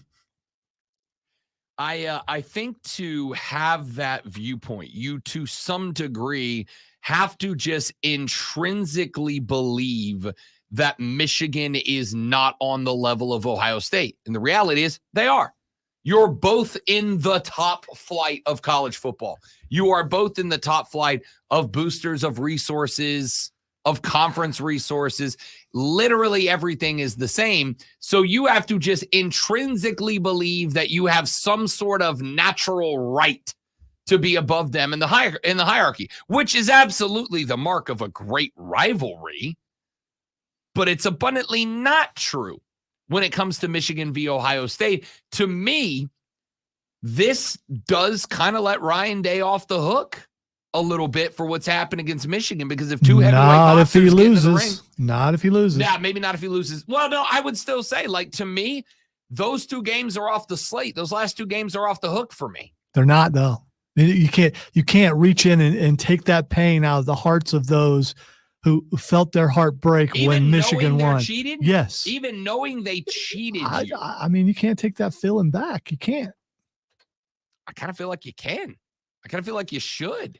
Well, you just don't understand, Rob. If you get punched in the face and KO with a boxing glove, and then later on you find out there was a brick inside of it, I think you go, well, yeah, obviously I got KO'd. Should have ducked. Just never good enough for Lonzo. Just never good enough. Never said that I entirely feel that way. I'm just speaking for the peeps. Speaking for the people. That's what I do. I do think Ryan Day gets a little vindication here, which is why I think when they went, the only vindication is if you beat Michigan down and win by like 30. That's vindication. Hey, Tony, we need you to why don't you take old Jim Harbaugh out to the train station, huh? Ryan, is that you? No. What, me? No, I'm just listening. I'm just listening. What do they call their assistants? What are they? The consigliere. No.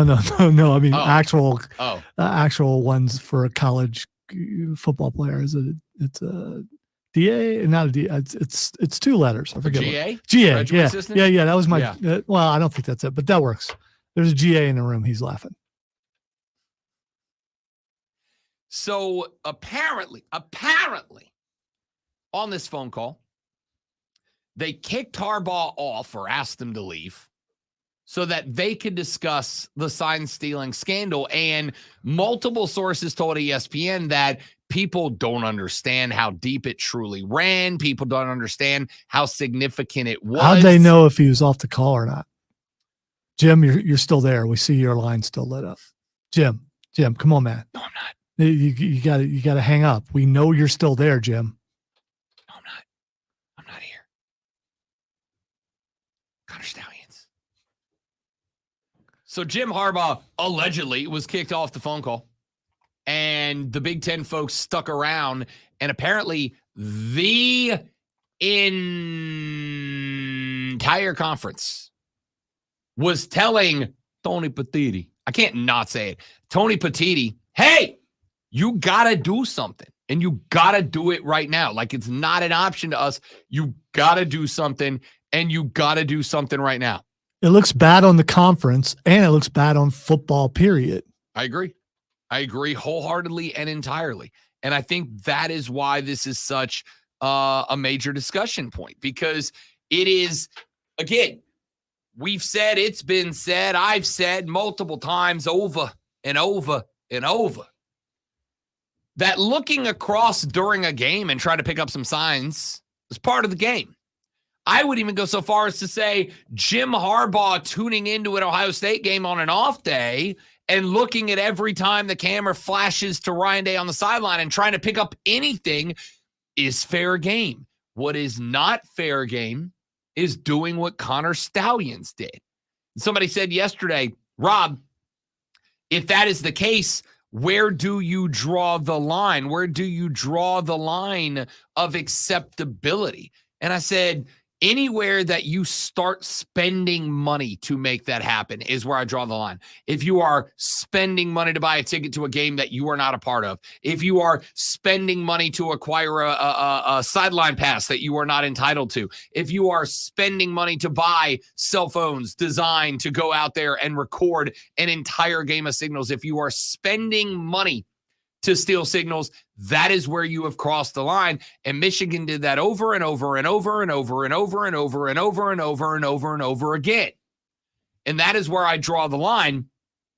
So I absolutely do not have an issue with the rest of the Big Ten going to Tony Petitti and going, hey, leave the gun, take the cannoli. You know, there's a positive to this entire story. If you are a Michigan Wolverine, if you are, and you are hoping to make it in the NFL, you have a home with the New England Patriots. They will draft every one of you and put you right to work. I mean, for the record, Josh McDaniels got caught doing that twice. Josh McDaniels, by the way, is now one of two coaches that was fired within his second season at two different teams. Not a group I'd want to be in. Like it all. Hey, let's take a break because it's Thursday, and you know what that means. Coming up next, Lonzo is going to walk us through the world of boxing, of MMA, of professional wrestling. Lonzo is going to take us through Fight Club, and we do it next on the Rob Brown Show and the Fan Upstate. I won't. All right, guys, quick live read, and then we're coming right back. Don't go anywhere.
front of you while you're using your laser miner Okay, so drill. Bethesda didn't fix that. Or, That's wonderful. and then she yells at you. Yeah. What are you doing? You need to be more careful. It's like, stupid.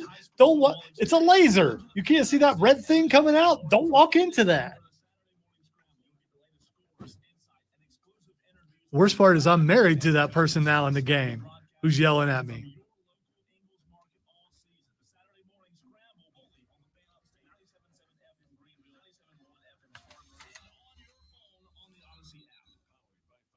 I guess I don't normally put that in there, but it's in there now, so it's just I can't take it out. So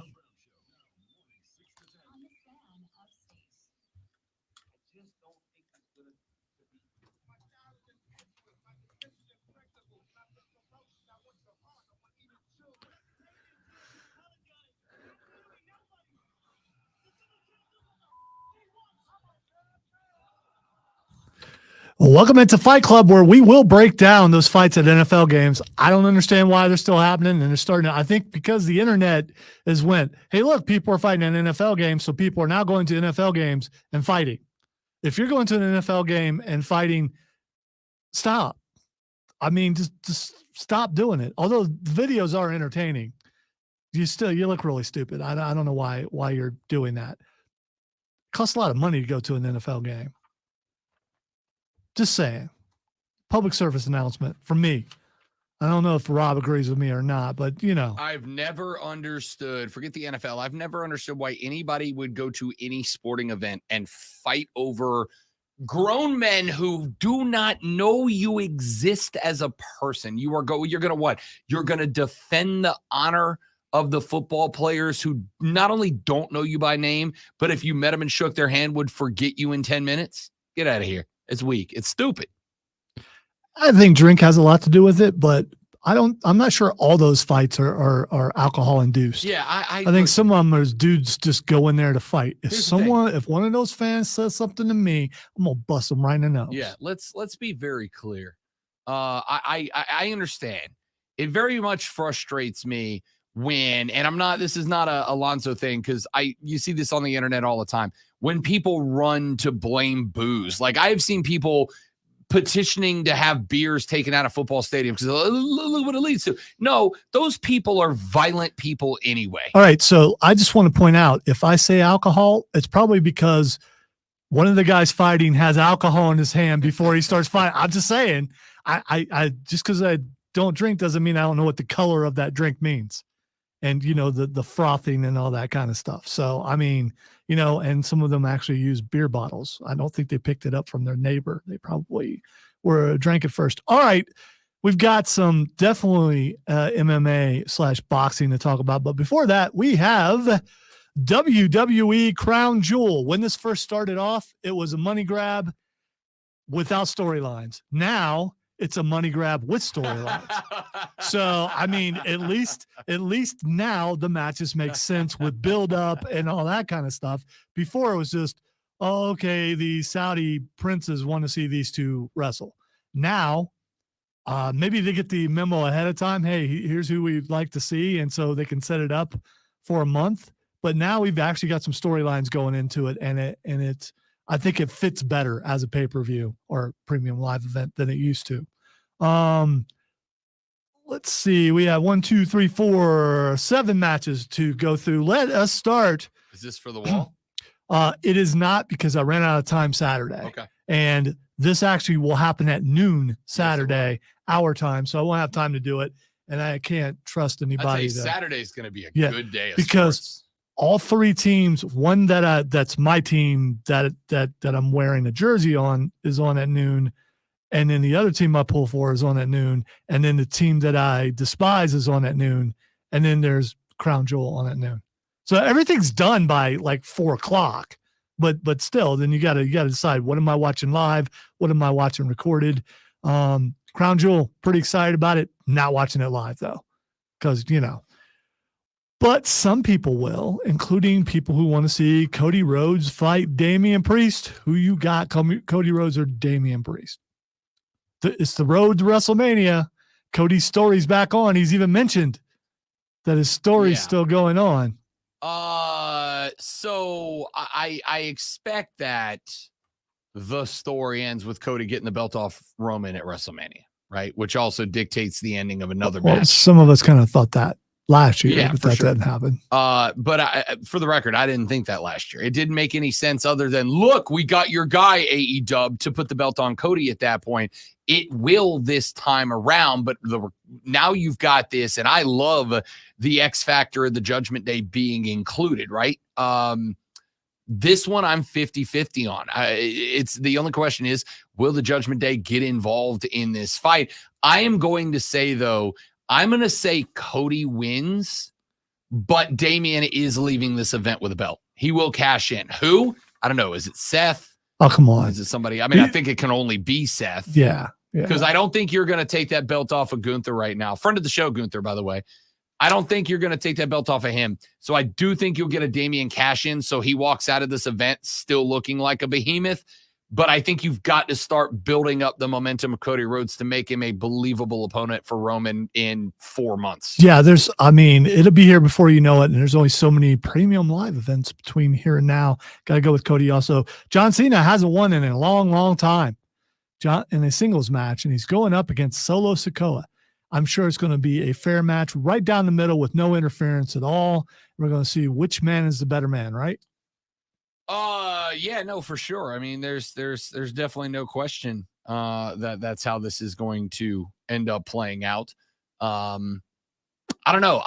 Here's the thing about Cena being there. Like, I understand he's there because the strike, but the strike's over. The strike is the writer's strike is over. The actor's strike is still going on. So with Cena being there, the question mark is, are they giving the Saudis Cena so that they can see John Cena in a crown jewel, or are they more interested in creating a situation where Solo really does look like the monster? Because the farther we get and the closer to Mania, the more Solo becomes an important aspect in the story that they're telling there. And at the end of the day, Lonzo, what's the most important thing to a billion-dollar corporation? The dollars. John Cena wins. I think John Cena wins too. And I think this is one of those cases like I was just talking about. I think they started talking about this early, and the strike just happened to happen perfectly. And maybe they only had him there for like one day. Now they got him there for a build-up. Yeah, you got to go with John Cena. WWE United States Championship match against Rey Mysterio and Logan Paul. I'm going to go first on this. Logan Paul is not a boxer, even though he's helped to bring boxing back to a certain degree. But boxing took a step back last Saturday, which if we have time, we're going to talk about.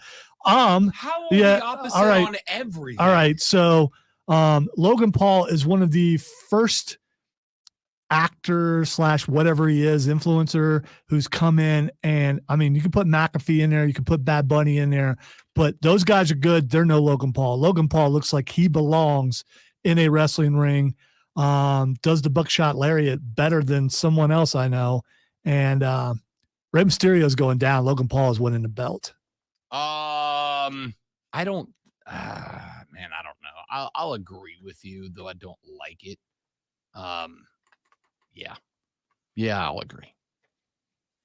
Wow. Now that's it. That's all he's saying. That's all. I'm not. Yeah. You know what? Hey, he's a good wrestler. Whatever. He's a crap person, but he's a good wrestler. So well, apparently he is, but so are some other wrestlers. Sure. Yeah. CM Punk comes to mind. WWE Women's World Championship match: Rhea Ripley versus Nia Jax versus Zoe Stark versus Shayna Baszler versus Raquel Rodriguez. My first question in this is, which one of these women are a Triple H woman? I mean, we know the NXT people are really getting pushes even more so now, which is more proof that Vince is probably out of the picture. But there's none of those in there. I mean, Zoe Stark is an NXT person. No, there is an NXT woman in here. There is a Triple H woman in here. Shayna Rhea Baszler? Ripley. Nah, Rhea Ripley is a Triple H project. But I think that was after he was done. I thought that was more Shawn Michaels. She got her prime. Now, this was before she was kick-ass death metal Rhea Ripley, but Rhea Ripley is a Triple H project. She is retaining in this match. You know what? Even with all that aside, it wouldn't shock me if Raquel Rodriguez was able to pull this off, but I'm going to go with Rhea Ripley also, because if Judgment Day has a bad night all the way around, Maybe they break them up. Nah, I don't think you can right now, though. They're too, at this point, they are too involved in the bloodline story to have them suddenly dissipate. Like, I get it. I thought we were kind of working towards that. But here's the other thing. Is there a group right now, including the bloodline, that is more either over or heat generating than the Judgment Day right now? You get in an argument between Rhea and somebody else, and suddenly he tries to cash in the money in the bank, and because of and well, that would be funny. and she messes that up, so he messes it up and causes her to lose her belt. And then there's an impromptu match for tag team, and they lose that too. This could be like, I mean, they could if they wanted to, they can make it very interesting. All right, WWE World Heavyweight Championship match. I could care less about this match. I know you like it, but we get to hear Saudi's chant, whoa, for like 5 minutes since it's on a Premium Live event, and those let it go against Drew McIntyre. I know you like his new thing, and I think it's a tweener, and I don't think he can pull it off. I don't think he's a Stone Cold. I don't think he's the classic tweener that can do either. I think he's got to be a heel or a face, one or the other, and he's neither, which makes him uninteresting to me. Seth Rollins retains until the cash in. I am going to go and set up I'm fantasy booking. McIntyre wins. Damian cashes on him. Give me McIntyre versus Damian Priest for like a long time, while Judgment Day is still invested in the other story, which is where you start to pull them apart, because Drew's going, or Damian's going, I need your help with Drew McIntyre. Rhea's going, no, we got to focus on this thing over here and all that. And you end up going the split that way. McIntyre can here's the thing. McIntyre is the only one on Raw that is making sense about Jey Uso right now. He's the only one that, you know what he is? He's just like Kevin Owens in that it is somebody that is not a trope guy. I'm not falling for the tropes. He's like, hey, man, this guy kicked me in the face and cost me title after title. Of course I'm not going to be his friend, but I also don't have any reason not to like Sami Zayn and just randomly beat him up either. By the way, Rhea comes out for this match because she's talked to both of them. So she comes out for this match. The question is, who does she help? Or who does she hurt? I mean, again, you want to create dissension. Either way, it's great, but have her take Seth out, right?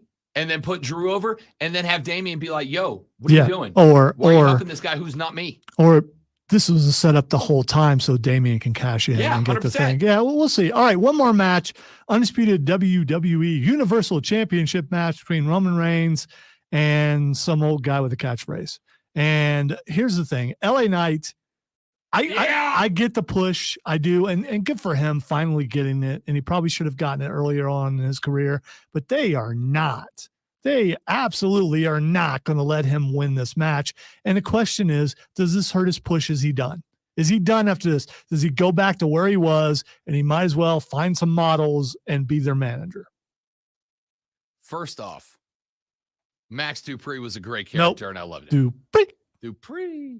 Look, the reason you put LA Knight in this spot is because I think he is a guy that can take a loss. I do not think he's taken a clean loss. All right. Now, the question is, can they come up with something more creative than ref bump, solo, wearing a hoodie, hitting the spike and running away, and then a 1, 2, 3? I hope they do, because if they do that again, even I'm going to lose patience. I'm an LA Knight guy. I love him. I think he's great. He's not winning this belt.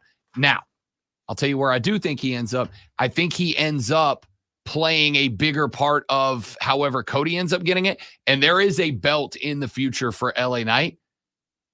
I think it's Gunther. I think he takes the Intercontinental away from Gunther, and he sets Gunther up to go on to be the bad guy that Cody has to get through to retain for the first time. We shall see. Speaking of good guys, bad guys, I'm about to be the good guy. Rob's about to be what he is on this show, the heel. Francis Ngannou showed why MMA is better than boxing. He came in, he knocked Tyson Fury on his butt, lost a split decision, a controversial one, because some judge, as usual in boxing and MMA, saw a totally different fight apparently. And Francis Ngannou lost. But from everything I'm hearing, he should have won the split decision. All right. No, he shouldn't have. Now, I'm going to tell you this. Francis Ngannou absolutely impressed the out of me. He looked like that was, of all the MMA guys we watched boxing, that was the first guy that halfway through that fight, I'm like, damn, he's a boxer. Like, he might be a natural boxer. If Francis Ngannou had come up in boxing instead of MMA, he would be bigger than Tyson Fury. He was a boxer. That being said, and by the way, Tyson Fury hit him with an elbow shot that should have cost him a point more than it did.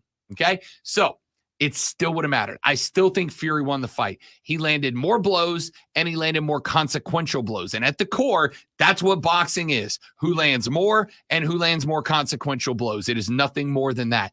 In that fight, Tyson Fury landed more blows and more consequential blows. He won the fight. I would have had it like a 1 or 2 point Tyson Fury victory. All right, so I have the percentages of blows in front of me, and you're right. He did land more, but there's one that's more important, the one that almost cost him, and that's power punches landed, and Ngannou landed 37 while Tyson Fury only landed 32. And one of those 37 knocked Tyson Fury down. Absolutely. And I will even go so far as to say, like, I saw a lot of my boxing buddies that were like, Tyson took a dive to make it more interesting. I don't think he did. I don't either. Think he got put on his ass. He's been knocked down before. Been knocked down before. That is exactly correct. And that's why I think he genuinely got put down for just a minute. But see, here's the thing about Fury. Part of the reason he's Tyson Fury is those shots kill most men. Tyson Fury goes down, he gets up, he takes a standing 8 count, and he's back out and ready to go. And he comes out harder than he went down. And that's what he did. I'm also going to say this. I was a little disappointed in Tyson Fury.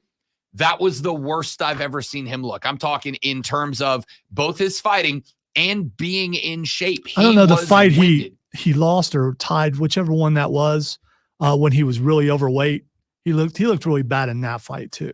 I don't disagree. He has had a couple of bad ones, but this is the one that is a boxing It's the first fan. time he's fought in like 2 years, right? Yes. This is what I've said before. If you're a boxing guy who's going to take a boxing match with an MMA guy, I demand you come out in the best shape of your life, because the reality is you are doing exactly what I hate and exactly what I knew would happen here.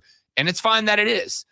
You are putting the reputation of boxing on the line for your own well-being. So I expect you to come out and defend the honor of boxing and give the best performance of your life. And Tyson Fury was far from it. It may or may not have been his worst. It was no worse than his second worst performance. If you paid money for that fight, are you happy though? Yeah. Oh yeah. I mean, from what honestly, I can, it was a fight. I haven't heard of anybody going, yeah, I can't believe I spent cash on that. I will tell you that I watched that Especially fight. if you were live in that arena, if you have to been overseas, but if you were live there and saw that when Fury goes down, can you imagine what you're thinking for at least a few seconds? Honestly, like so I was watching that fight, and when he went to the canvas, like, I turned the phone upside down. I was like, oh, because it didn't look like a dive. It wasn't like the biggest blow in the world, but it was like the fourth or fifth that he had taken in a row, and it kind of dazed him a little bit. That was the moment I was like, oh, Francis Ngannou looks like a freaking boxer. He doesn't look like an MMA turn boxer. He looks like a boxer. You could tell that Francis Ngannou took everything Mike Tyson said and took it to heart for that fight. As the dude who is very frequently, 99% of the time, against these hybrid bouts, Lonzo, that's the best one I've seen so far, honestly. Yeah, it's pretty good. You know what? Let's give away some tickets. Let's give away some tickets to the Ingles Asheville Basketball Classic coming up on November 10th and 12th. If you are caller number 4. Woo! Caller number 4 right now is going to win a pair of tickets to the Ingles Asheville Basketball Classic, November 10th and 12th at the Harrah's Cherokee Center just outside of Asheville. You are going to get 2 tickets to the 10th, 2 tickets to the 12th. Those 2 tickets are good for both games on both days. And Clemson fans, your team will be playing in the Ingles Asheville Basketball Classic. So if you would like to go see your 2023-24 Tigers in action, caller number 4 right now gets a pair of tickets to do just that. Let's take a break. We're coming back with the final segment of the Rob Brown Show in the Fan Upstate.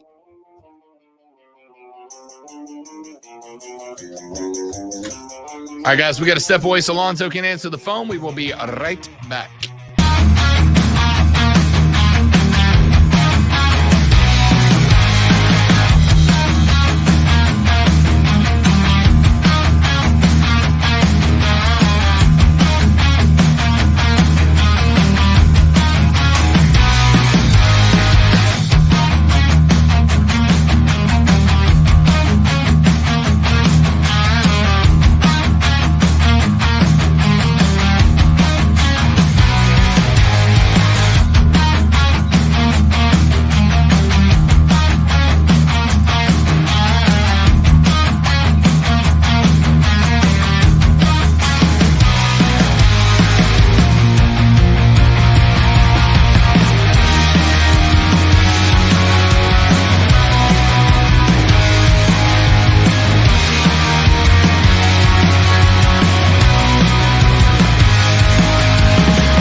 See, I don't know, James. I think the celebrities of the day, they get into it because they really want to wrestle and they train. They absolutely do. They look a lot better than some of the guys back in the day. That's a fact. What's his name from Scream is not walking through the door. I don't know why I forget his name.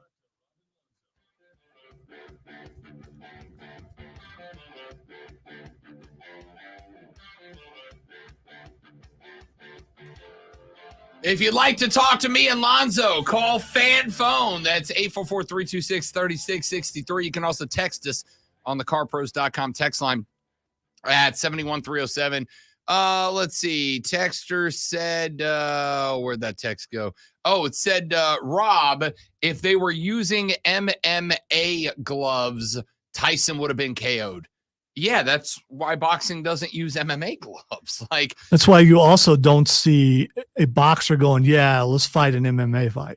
Yeah. Because they know that would be a mistake. Yeah.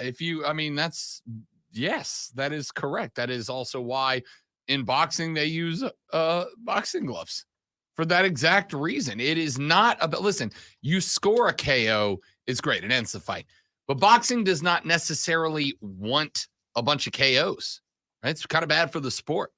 Anyway, Texture says, Rob, I need help. I bought tickets for this game at Clemson this Saturday from a guy named Tyler. Said he was a huge fan but couldn't go. Something about a no trespass notice. Can you confirm that's for real? I cannot. I will let you know. I've reached out to Tyler. I have invited Tyler on the show. I have not gotten a response from Tyler yet. All right. So I suspect he's probably not interested, which I understand. This guy kind of intentionally or not. And it may be either way. I'm 50-50 on whether he knew what he was doing or not. Intentionally or not, Tyler kind of became a guy. You know, all kidding aside, he sounded like a legitimate fan with actual concerns, who loves the team and wanted some answers from his coach. And maybe he just doesn't want a whole lot to do with any of the other stuff because he's probably still a fan. Unless people are coming at him to the degree that maybe he's no longer a fan, which that can happen too. Yeah, honestly. This is why part of the reason I've said I don't think that this was a plant or a scheme or whatever else. Part of the reason I feel that way is because Tyler sounded quite genuine to me, right? Like Tyler was not voicing any complaints I haven't heard some other Clemson fans make. But I will throw this out there. I made a video about this yesterday. It's a short little 60-second. It's on our, I think it's on YouTube. It's on Twitter. But I said, look, the interesting thing about this entire, whatever you want to call it, conflict between Dabo Swinney and some Clemson fans, not a majority, some Clemson fans. The interesting thing about it is it doesn't need to be happening, right? See, there's another thing that I think pointed to it being a plant. There's no one named Tyler who's a fan of Clemson. He's got to be Clemson Bob, Clemson Joe, Clemson Bill. He didn't even have a Clemson in front of his name. That makes him a plant right there. I think that Tyler was a genuine dude, a genuine concerned Clemson fan. But like I said, I don't think the fight needs to be happening. And this is what I said in the video I posted yesterday. I think both sides need to realize they're wrong and also a little right. On one hand, I absolutely think that Clemson fans should take just a minute and reflect on what that run that they were on means. 99% of college football fans wish that they would have a run like 6 consecutive playoff appearances and a pair of natties. Absolutely. On the flip side, I think Dabo needs to recognize that this is a problem and this is problematic. I think Dabo needs to recognize that this is not a slide. This is a fall off. I said yesterday, and I'll say again, the difference between what Dabo thinks it is and what it actually is the difference between scraping your knee and breaking your leg. They're both injuries. They both hurt. But one, you're going to bounce back from real quick, and the other is going to require heavy sedation. And I think there's a lot of Clemson fans that are voluntarily sedating right now, right? I think you need. It wasn't working. Yeah, I so figured. It's I was making sure it trying was to still going drag to on work. until you got there. Yeah, it's just coincidence that it just happened to be that certain thing. Yeah. I think that Dabo needs to recognize two things. Number one, this is not a fall off. Dabo, the way Dabo's talking, Lonzo, I would be fine if this team was going to be 10-2, maybe 9-3. This team might be fighting to be 5-7. This is right? basically a nosedive. Yeah. Yeah. I would the way that Dabo is talking right now is the way I would talk if it was going from 12-0 or 11-1 to 10-2 or 9-3. I'd be like, hey, you're not gonna do it every year. It's gonna happen. We're all gonna have a setback. It's not a setback. It's fall from grace. I think Dabo needs to recognize his team might be bowl might with a capital MIG might be bowl eligible, and that is a problem. All right. I'm curious. I am not like other people wanting to see the downfall of things. But if they should lose this weekend, they're going to lose this weekend. If they should lose this weekend, will things escalate? As far as what Dabo is saying, will he go even further this direction, or will he rein it back in? Will he come at fans even harder? If so, this is not good. I think if you lose to Notre Dame, which is, by the way, a good team, a real good team. By the way, would they put a 50-59 up this past weekend? This is one of those losses that if you'd have told me preseason Clemson's going to lose this game, I'd have been like, all right, it checks out. That makes sense. Notre Dame's real good. Real good. Here's where you get in trouble, Lonzo. If they hang a 50 spot on you. If they come in the house and they beat you 50-7 or 50-3 and you turn the ball over 4 or 5 times, then I think you can go, all right, did they really beat us by 43 or are we just bad? And now the Rob Brown Show presents Twitter. All right, time real quick to ask Rob what the X is going on. The first thing it's Xing yo is Will Smith. Oh, God, what did he do this time? Or what was done to him this time? Not that one. Oh, Will Smith, the pitcher who has now won 3 consecutive World Series on 3 different teams, which is kind of dope, if we're being honest. Will Smith has now entered very rare air. He won a world championship with the Atlanta Braves a couple of years ago. He won the World Series with the Houston Astros last year, and then he got sent to Texas, who just won the World Series this year. Will Smith with back-to-back rings. All right. I think somebody buy a damn Powerball ticket. Yeah. Or bring him onto your team, because that's what he does. He wins World Series games. Come back to the ATL there, Will. We need it. There you go. All right. One last thing that's X and yo is Paul White. Paul White, I don't know what he did, but he showed up on AEW last night. Yeah, he I haven't did. gotten there yet. Jericho said he had someone bigger than Hobbs, and he kept saying it's like, okay, we know who it is, and then he walked out. So looks like he's got another match in him. Sorry, you said his name wrong. A friend of the show, Paul White. There it is. Friend of the show, Paul White. Well, that's the end of the big show. All right, that's it for us. We're out of here. Have just an absolutely lovely rest of your Thursday. Thursday night football tonight. We'll be back tomorrow to do it all over again, but better. He's Lonzo. I'm Rob. You're you. Thanks for listening to the Rob Brown Show and the Fan Upstate. Later. Yeah.